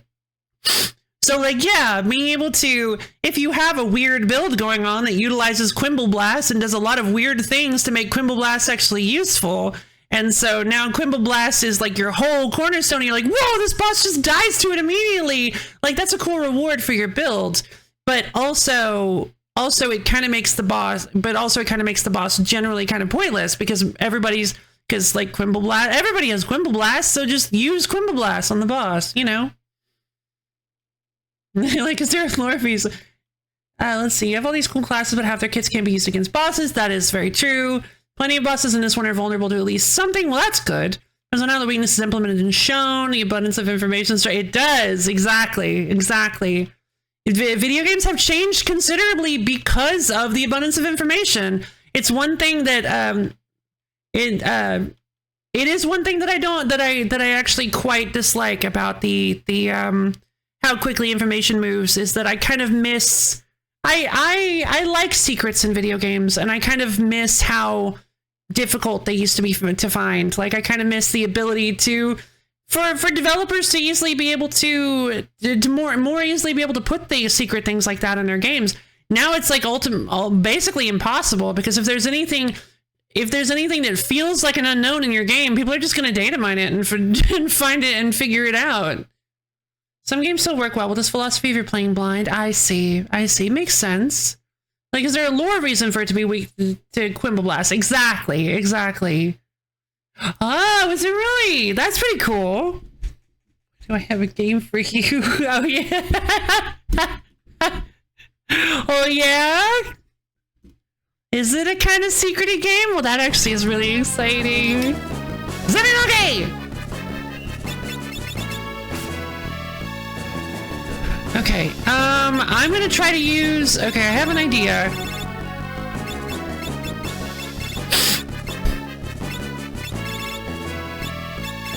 Can I use quick on... Nope, just her.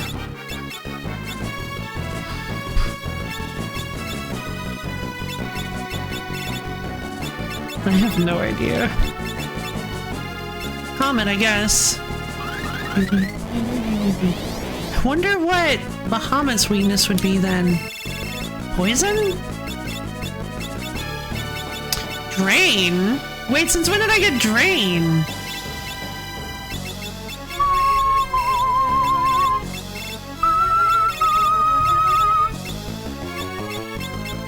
Wait, I don't have Shell!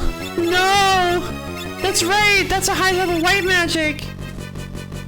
They always have some NPC saying, oh, the fire dragon is scared of the holy water from the mountain. Well, guess what happens when you use the holy water vial in battle? Ah! This game does that too! This game actually does a lot of that too, but you don't need to look up all the information when you're playing the game. That is very true. That is a very good point. You don't. If you exercise any sort of self-control, it is a very good point. You don't have to be exposed to all the information. It's more of a game dev side of things. that bothers me. I always love the idea of putting super cool secrets in any games I would have made in the future, and that has become a lot harder to do nowadays, because of how kind of open everything is and how easily obtainable information is. And I just like Octopath Travelers, I don't know about the first one or zero. Octopath Traveler 2, I don't know about the first one or zero. It's also good with letting you use status ailments on bosses. It just lets you poison blind most of them if you want. That's pretty fun. I'm gonna try using poison, I guess. I'm gonna try sleeping. Nothing. I think we're gonna die. Aqua Breath? Xenage! Quick!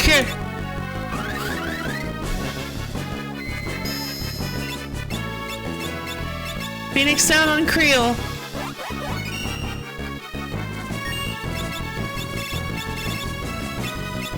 High potion on... Actually, hold on. Vampire. No!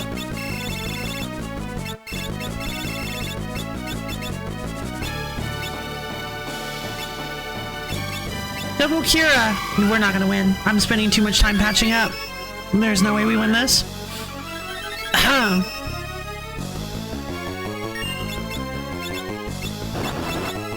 No, I did not mean to use steel. Oh, I didn't use steel. Xeninoge! Alright,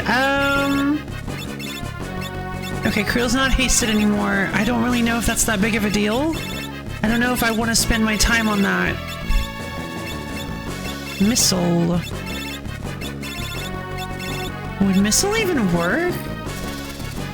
Nope. I think this is not the run because I'm spending too much time trying to, like, experiment with stuff. Thundaga! Xeninoge! Nope, there it is. Okay.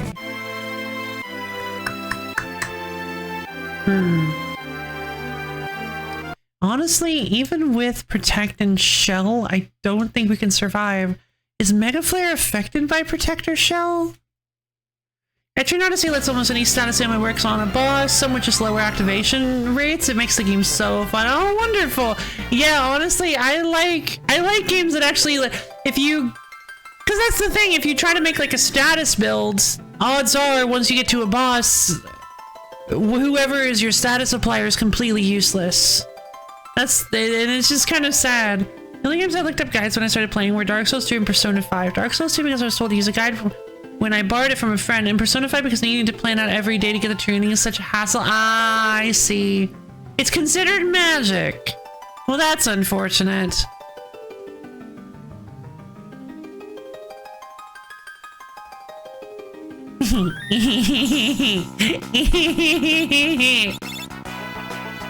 Wait a minute. Does Muhammad ever do anything that isn't... Muhammad has a basic attack, but...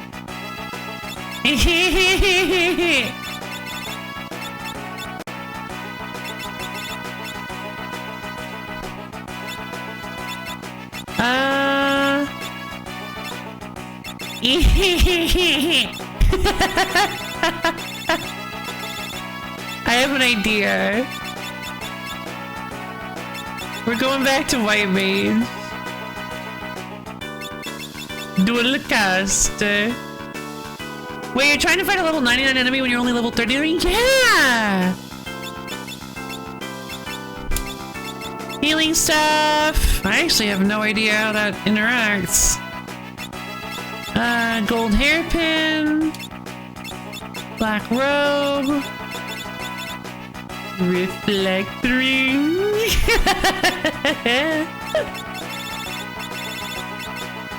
Wow.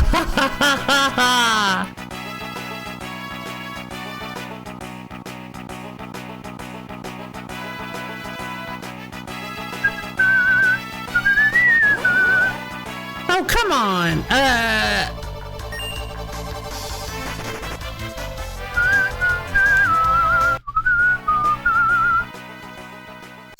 Here we go. Let's give it a shot.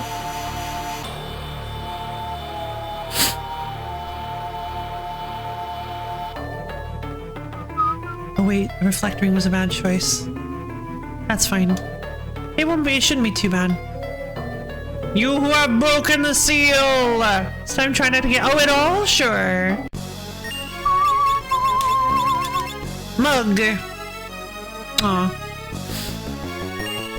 Okay, Haska, please don't haste him. I just realized, I think the reflectoring was a really bad choice.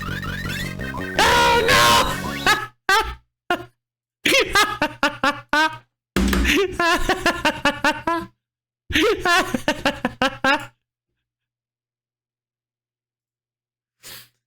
Well, we're not doing that. Yes, I was afraid that was gonna happen. I accidentally just hasted Bahamut. And my team at the same time.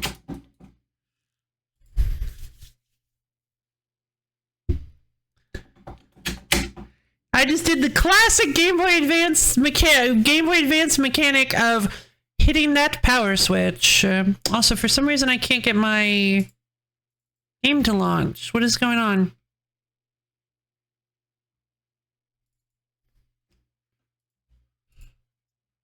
There you go.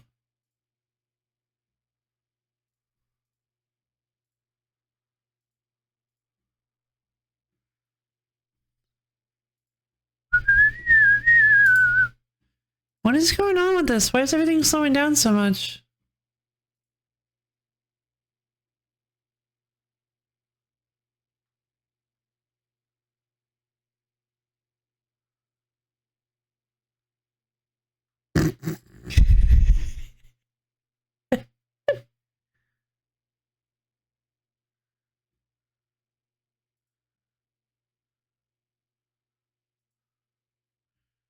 Hey, what is going on? Yeah, there we go.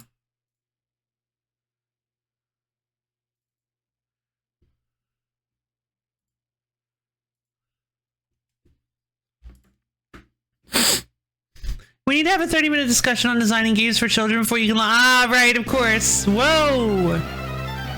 What is what is going on? Okay, my entire computer is— am I frozen on stream? What is happening?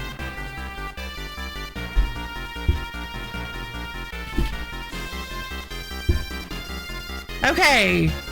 There we go.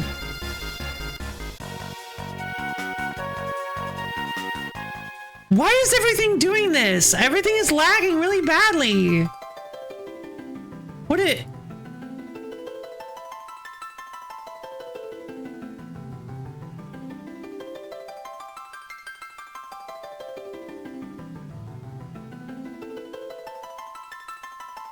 was my computer? No, it's me.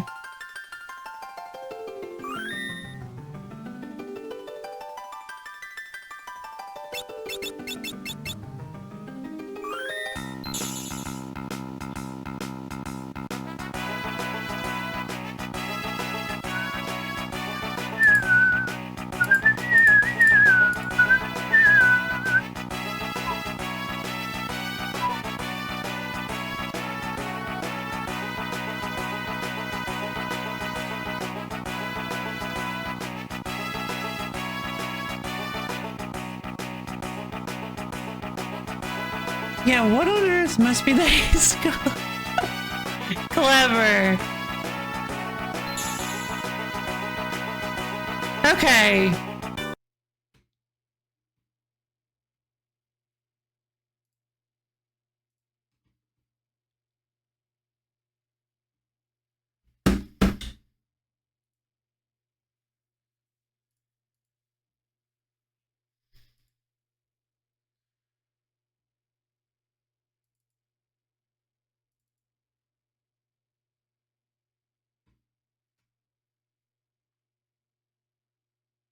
Did I break my Game Boy Advance? I don't know what's going on.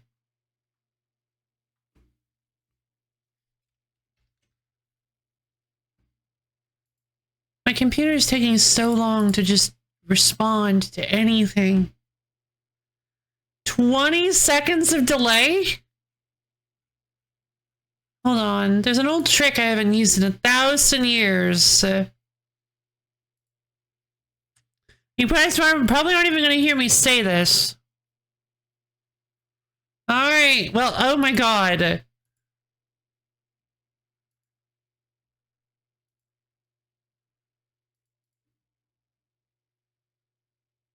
Hello? Yo! Everybody help! I'm frozen! Okay. Whoa! This better be Task Manager. What is going on? Yeah, it looks like Task Manager. This is so strange. I don't know why exiting out of... Okay, well, I'm a little worried because I can't get access to my... Okay, Task Manager. I can't see what's happening on screen right now, so... Everything could theoretically be burning. Yo! You'll turn it off and on again? Kind of. So there's a trick you can do that I used to do all the time back when my stream had horrible delay because my internet was really bad. Basically, if you go into your actual like creator dashboard and you look at your and you have your stream feed playing with all the cool stuff on the side, if you go into settings and you go into advanced, there is a low latency toggle. Somebody told me about this. There's a low latency toggle. If you toggle that off and back on, it will basically reboot your feed. It will like reattach. It'll like disconnect and reattach Twitch to your feed effectively. So it'll refresh if there was some sort of weird like communication bug that caused a delay. It won't fix itself on its own. You have to go in and like fix it manually by doing that. Maybe not always, but but sometimes that has helped. But yo, hello. Yeah, I have no idea what's going on. For some reason, apparently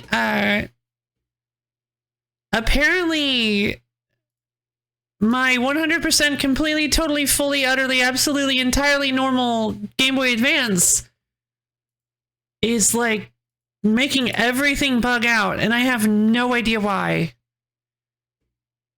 Everything was fine until, yeah, everything is moving so slowly all of a sudden. I have no idea what's going on.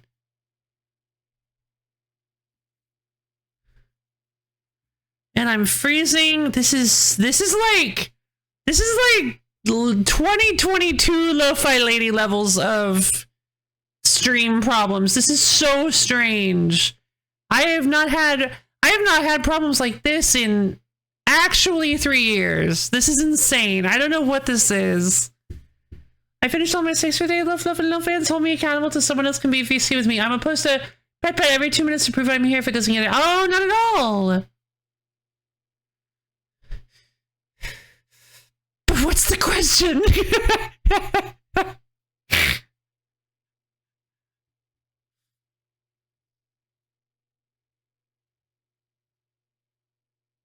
You have invoked the right of AMA! You must ask me something!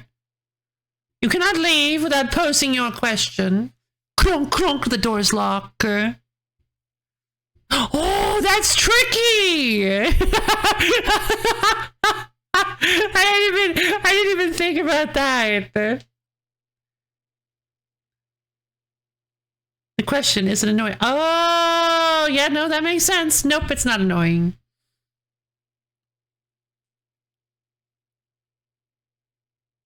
But, yay! Okay, let's continue trying to boot the game. And you answered not at all. Fantastic.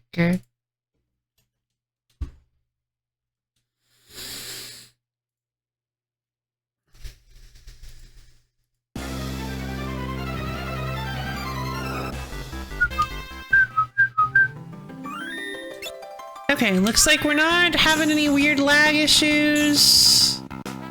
I don't seem to be lagging anymore. The game doesn't seem to be lagging anymore. Now I just need to find a way to get it to capture on the on the game capture. Because I do not want to use a window capture if I do not have to.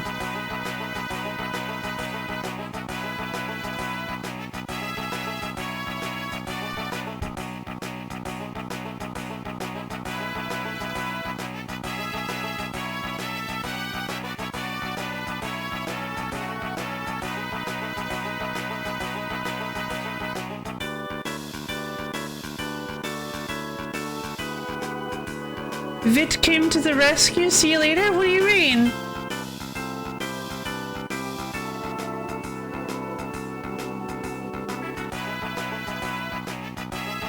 But see you later.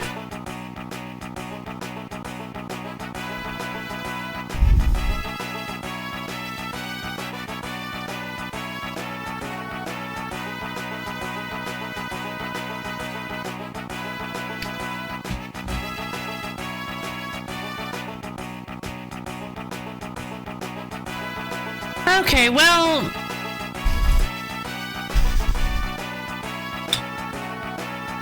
So I don't know what on earth that was. I don't know what is happening. No, it's doing it again. What is going on?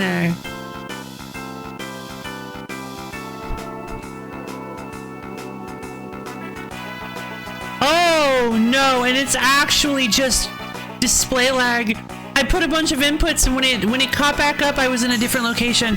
I can't fight Bahamut like this. I can't fight Bahamut like this. Like, we can try, but if the video is just gonna freeze like that. And I can't seem to get it to capture on the game capture. I think I just need to reboot my computer. Haven't done it in a while, which I know I'm sorry. I haven't rebooted my computer in a while, so that'll probably help a lot. Okay, so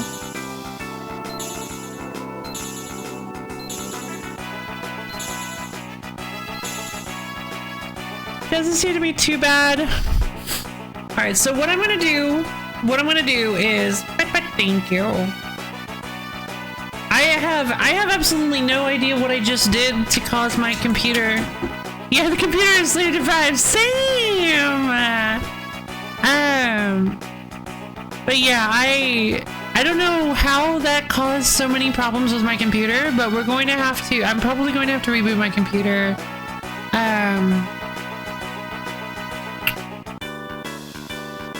Not right now, obviously, later, because it seems like it is still functioning for the most part.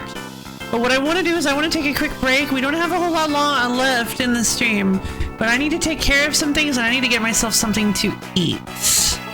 I'm not quite sure what that's going to be, but I am hungry and I need some tea. And I'm definitely going to be coming back.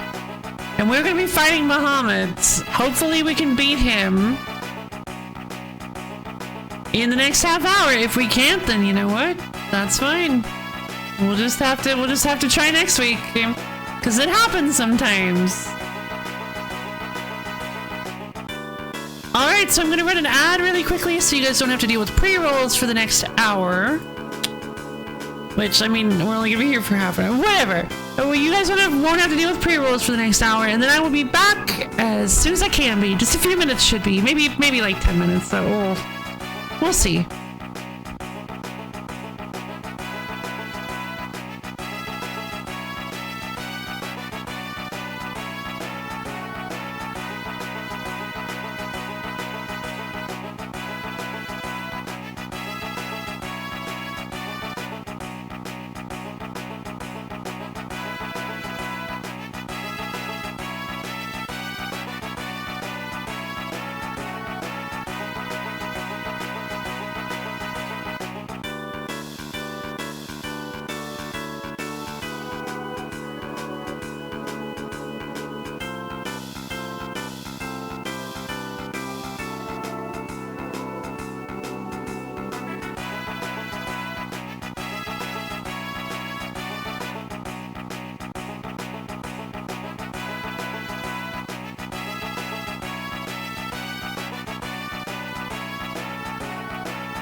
on. Alright, I think that was about...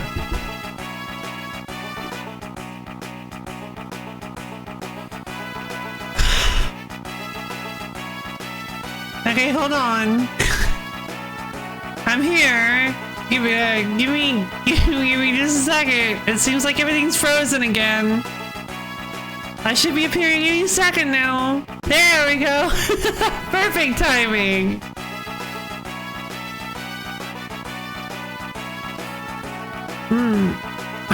There we go. No, I just pop into existence.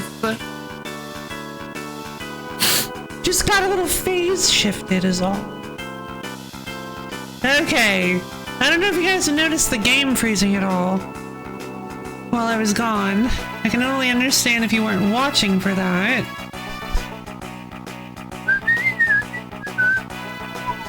Alright, we're gonna try fighting Bahamut one more time. I'm going to switch butts to a white mage. Back to white mage. Dual cast. The healing staff, maybe. This might work. The gold hairpin, the black robe, the protect ring. Not the reflect ring, though I thought that would make things easier. It in fact makes things worse. I think that's all we need. So what we're gonna do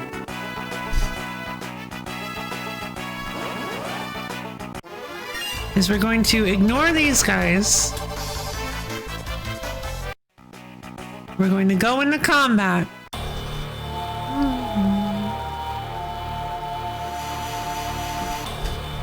And we're gonna show Bahamut who's boss!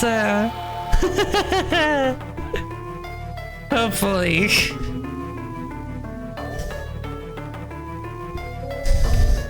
You who have broken the seal, if you can best me in battle, I shall award you my power! Not quite the voice I wanted for him. Mug. Alright, and then we stole the Dragon Fang, wonderful. And we use time magic. We use Heiska! Thought Bahamut was the boss? Oh yeah. Attack, I don't want to waste my money this time. We shouldn't need to worry about it. So here's the deal. I'm going to dual cast Protect on everybody. I'm going to get Protect onto every single person in the party.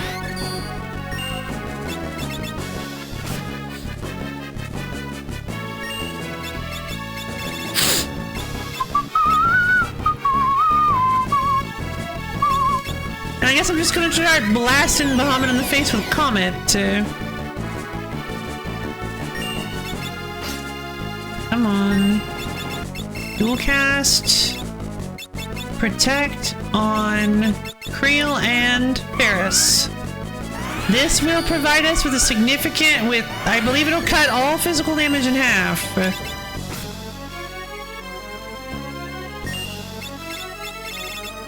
Comet. Momento! Attack with Zenninage, and then we use. And then we dual cast Reflect. I have no idea if this is a good idea or not. But if Mega Flare is considered to be magic.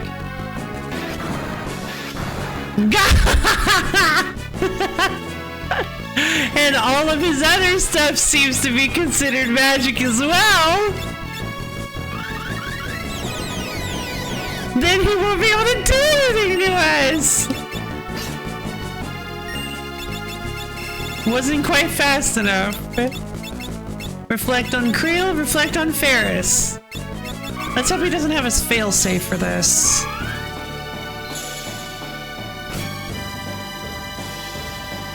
Okay, so now you're probably asking yourself, well, what do you do about healing? That's why I have like 61 high potions. Aqua Breath? That's not considered magic. Yes, oh no! Okay. Well, that's not good. Well, that's okay, because,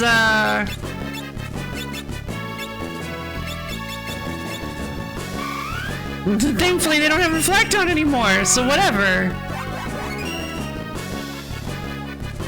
They're alive. Gah.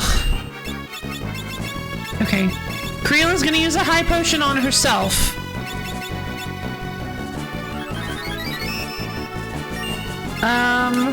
Oh no. Okay, Ferris is gonna use regular haste on herself. Because I can't use haste gun now. Let's see, oh no! And I can use protect or else Creel won't get hasted!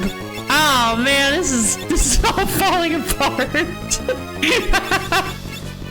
I'm gonna put Reflect on Ferris, and I'm going to use Thundara,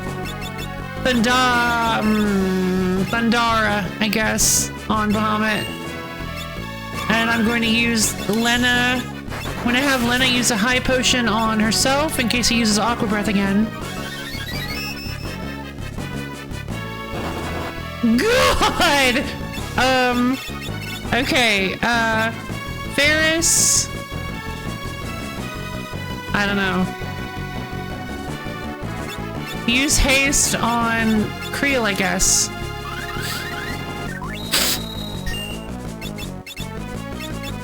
Dual cast Curaga on Creel, then Reflect on Creel. No, no, no, no, no, no, no, no, no, no, no, no! Hey! What? Does Reflect only trigger once?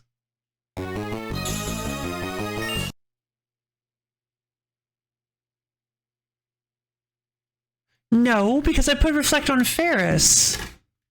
Oh no, no, no, no, no. Oh god. Okay, not sticky. Not sticky. Everything's fine.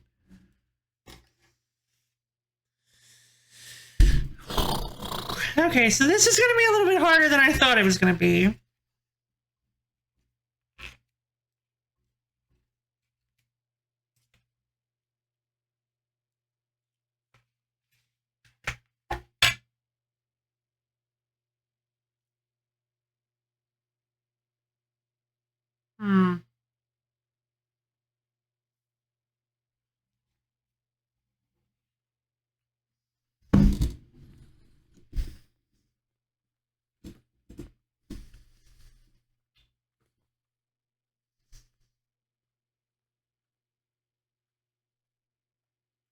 I guess if we can survive long enough for him to use Mega Flare, then we'll just kill him on his own attack, yeah?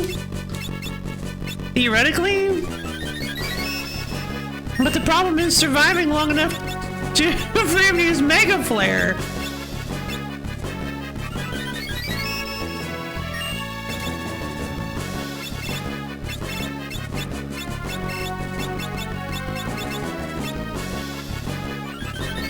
High potions.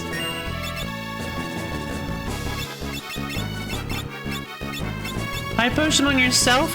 Here's the thing I'm really curious about.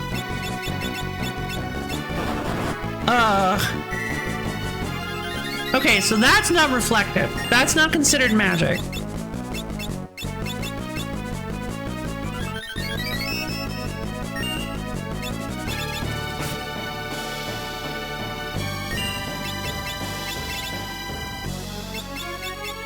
Commito!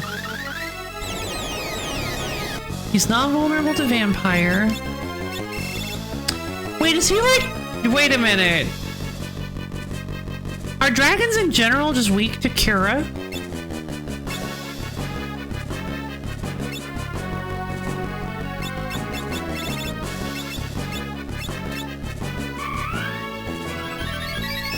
Darn. Well, never mind. There was a dragon earlier that was, there was like a set of dragons that I thought might have been zombies, but also they just kind of looked like dragons, so I thought maybe I was just off about that.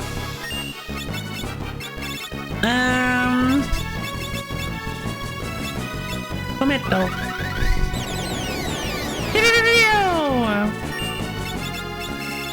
Oh man, yeah, this isn't gonna work.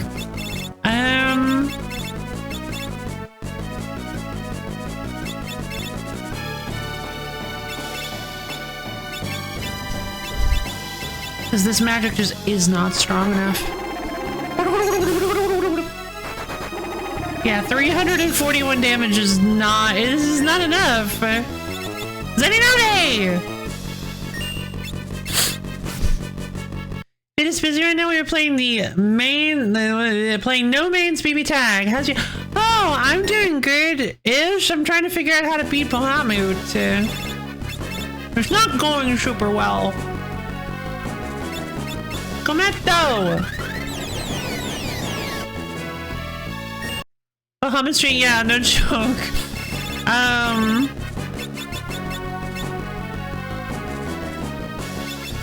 Lazara! So we all have Reflect on, so if at any point he decides to use Mega Flare... No. You said it was magic. Well, it's not considered not magic enough to be affected by Reflect, apparently. Well, then I have no idea how to beat this guy. The only thing I can think is if we just have to be faster. So, which means we just have to have higher stats. That must have worn off. Oh! It can wear off? Oh, jeez.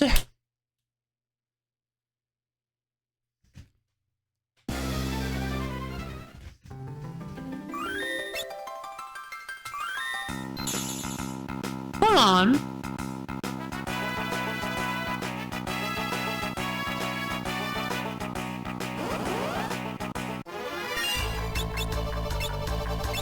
No, you can't change rings mid-combat. At least I don't think you can. No. Dang. Okay, well that's fine.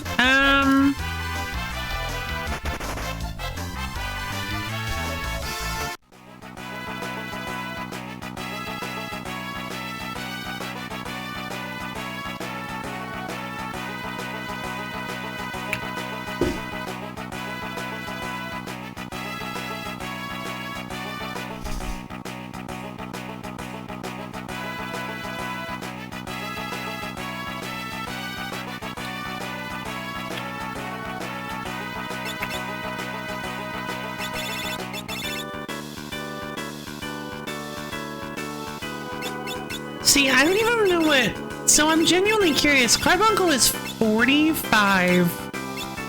Carbuncle is 45 MP. What could Carbuncle possibly do to justify costing 45 MP?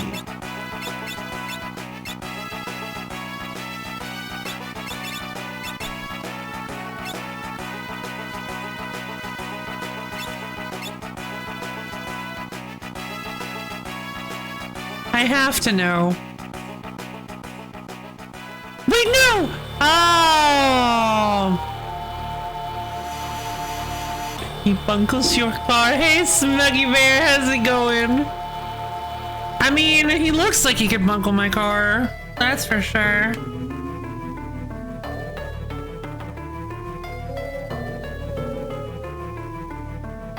Yay! Put-pats! You who are bonus? Yeah.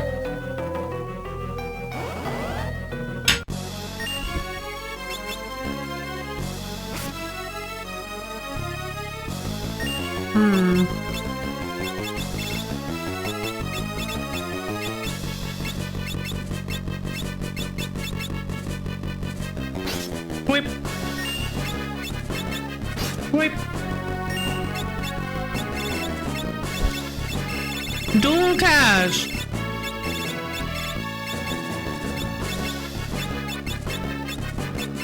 Carbuncle twice. Ruby Light. What? Let's reflect. I knew it. It casts reflect on the whole party. Of course it does. But the problem is...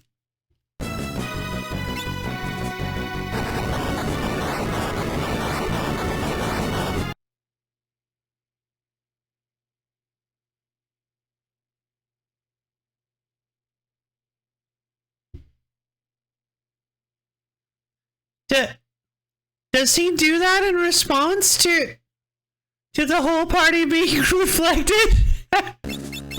What just happened? He's never used Mega Flare that early. Not even once.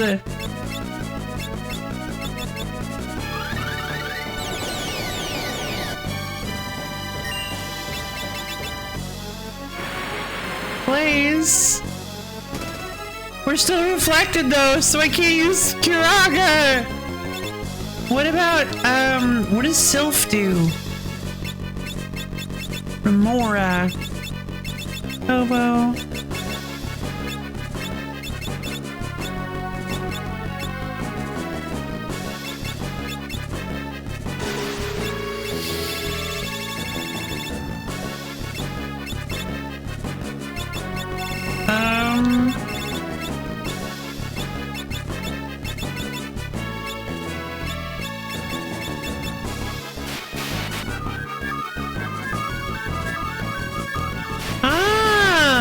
Chocobo Kick! Oh boy, the power of level 1 summons.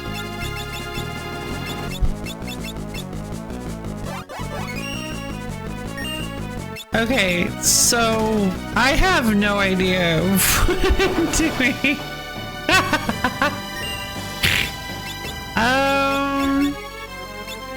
Okay, Reflect is one of no.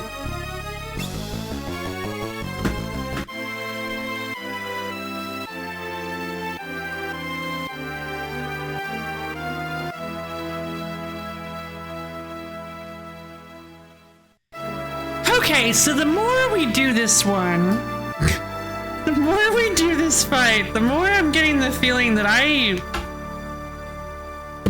Okay. There are two options. There are literally only two options. One, I am either under-leveled for this fight, or two, there is something about this fight I'm not getting. I guess both of them could be the case. And I would never know.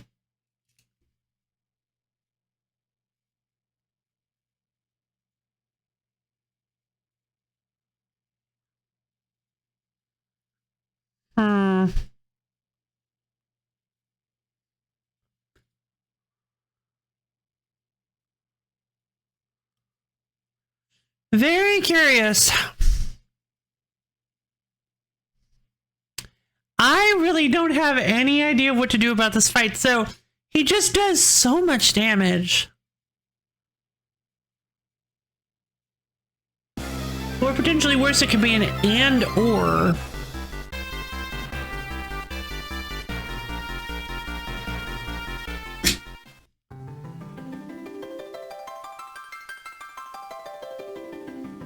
What do you mean?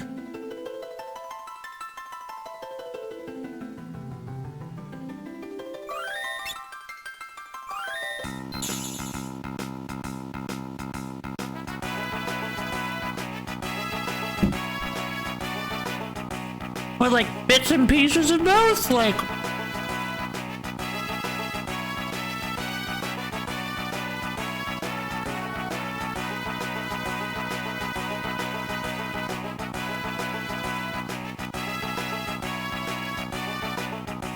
Oh, I see.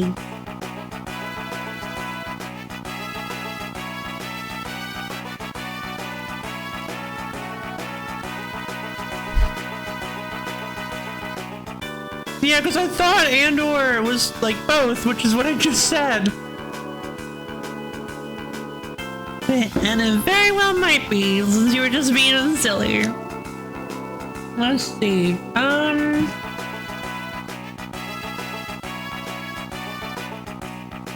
Okay, let's think this through.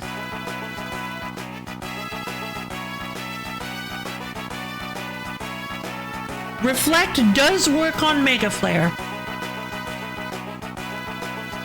which is really, really nice because Mega Flare is definitely his biggest, the biggest problem we have with him. But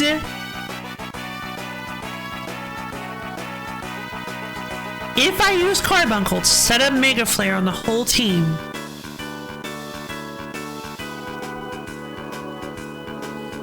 I cannot also use Butts to heal everybody because Curaga will simply bounce. I don't have anything that can remove Reflect, like the spell. I don't think anything can remove Reflect. I think you just have to wait for it to disappear.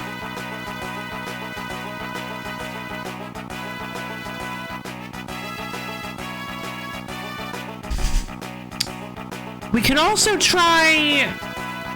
Oh man, blue magic doesn't seem to do anything in this fight.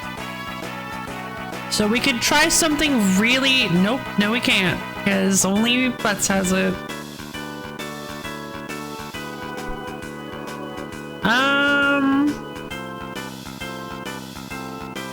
I was like, we could try doing dual cast Time Mage Ferris.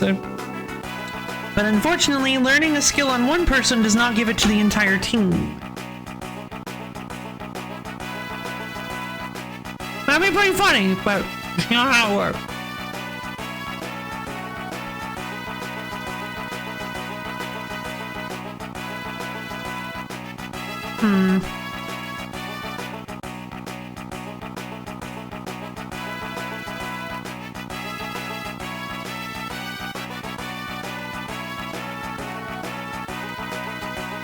Yeah.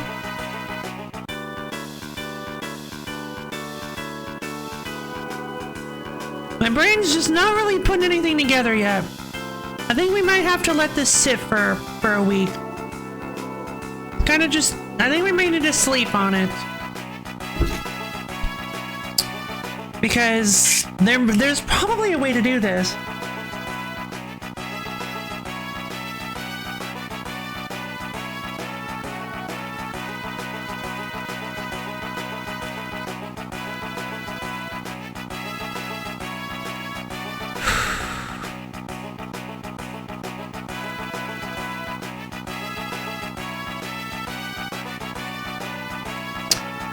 What if I don't use dual cast? What does that change? If I go with my original Butts plan of a white mage, black mage, I have him be a black mage with level 6 white magic, which gives him access to all levels of white and black magic, but no dual cast, and give him the reflect ring. What I can do is, if he nails us with a really, really bad move like Aqua Breath, it will not affect, or it will hit us all, and then Butts can use Curaga on the whole team to fix us up. Excuse me. It will reflect Curaga off of Butts to Bahamut, but that is fine, because the next turn, because I can then start pelting him, it should only heal him for like 1,000 something. Something like 1,000 health. Then, if I pelt him with all of my other DPS, I should be able to overcome that. Then, at some point,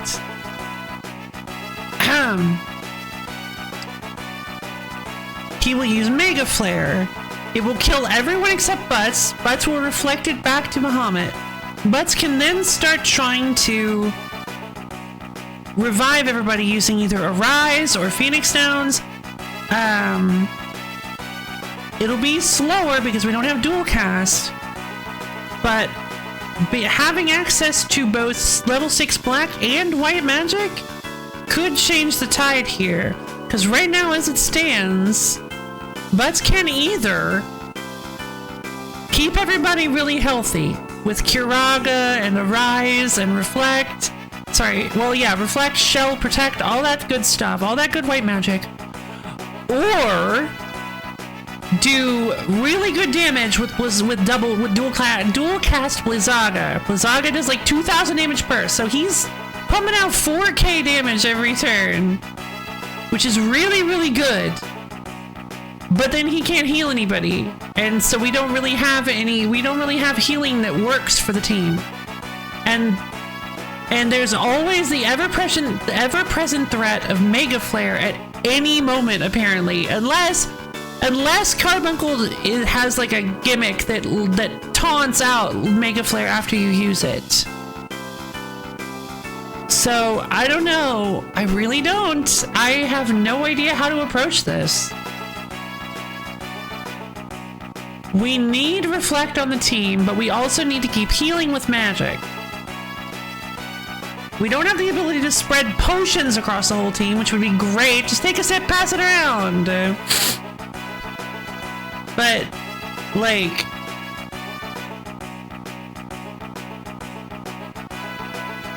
yeah, I don't know. I definitely feel like there's a gimmick to this fight I'm missing. Like, I felt like I figured it out with the reflecting Mega Flare and all of his magic, in quotes, but none of his stuff is considered magic. So, I don't even think it's considered, at least it doesn't seem like it is. It seems to make it right through Reflect, no matter what. Now, it might still be considered a kind of magic. Shell might still get through it. If Shell can, or might still protect against it. If Shell can protect against it, it doesn't matter, because I can't apply Reflect quickly enough to... I can't use Carbuncle and Reflect at the same time, or and Shell at the same time. Unless I do Summoner White Mage. If I do Summoner White Mage, maybe. But I don't know if that's a good idea. God, yeah, there's so many options here, and so many things I have absolutely no idea if they're actually gonna work.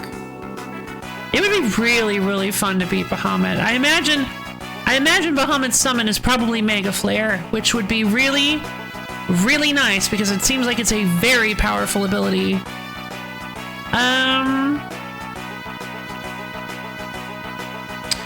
But you know what? Maybe we'll figure this out next time. I want to really take a good solid crack at Bahamut. But for now, I think this is going to be the end of today's stream. Thank you everybody for coming. Oh my god. Oh, I thought that was actually a mess. Woohoo! Thank you everybody for coming. I just knocked a little thing over. It was all good. No mess at all. We're all good. Thank you everybody for coming. For anybody who's not aware, maybe in the Phantom audience, I have a Discord server. It's a wonderful little place where you can get access to my schedule, as well as time spent and go live, and hang out with me and other low fans. It's super duper fun and cool, and you should totally come check it out if you can. Let's see. But yeah, thanks for streaming. Hope you. Thank you. I don't know what's going on with my little computer. But yeah, hopefully everything will be okay. That's right. Thank you, you guys. I'm glad you enjoyed it. Let's see. But yeah, tomorrow we are going to be playing some more Hollow Knight Silksong.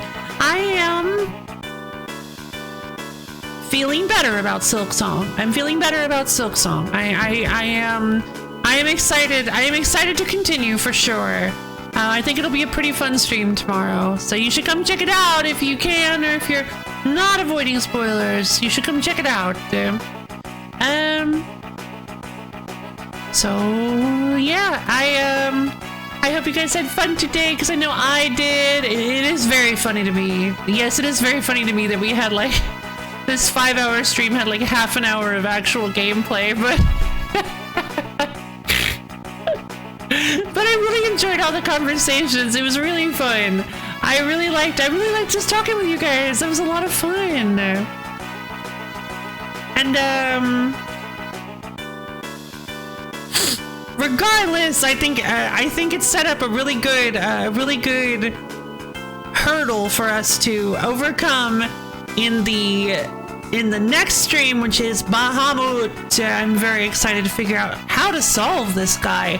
He definitely feels like a guy to be solved, you know? So yeah, I'm excited for it. And and thank you guys for putting up with me. I really appreciate it. So yeah, I love each and every one of you, and I hope you all have a wondertastic, stupendorific, neat-tacular rest of your day. And I'll see all of you guys tomorrow.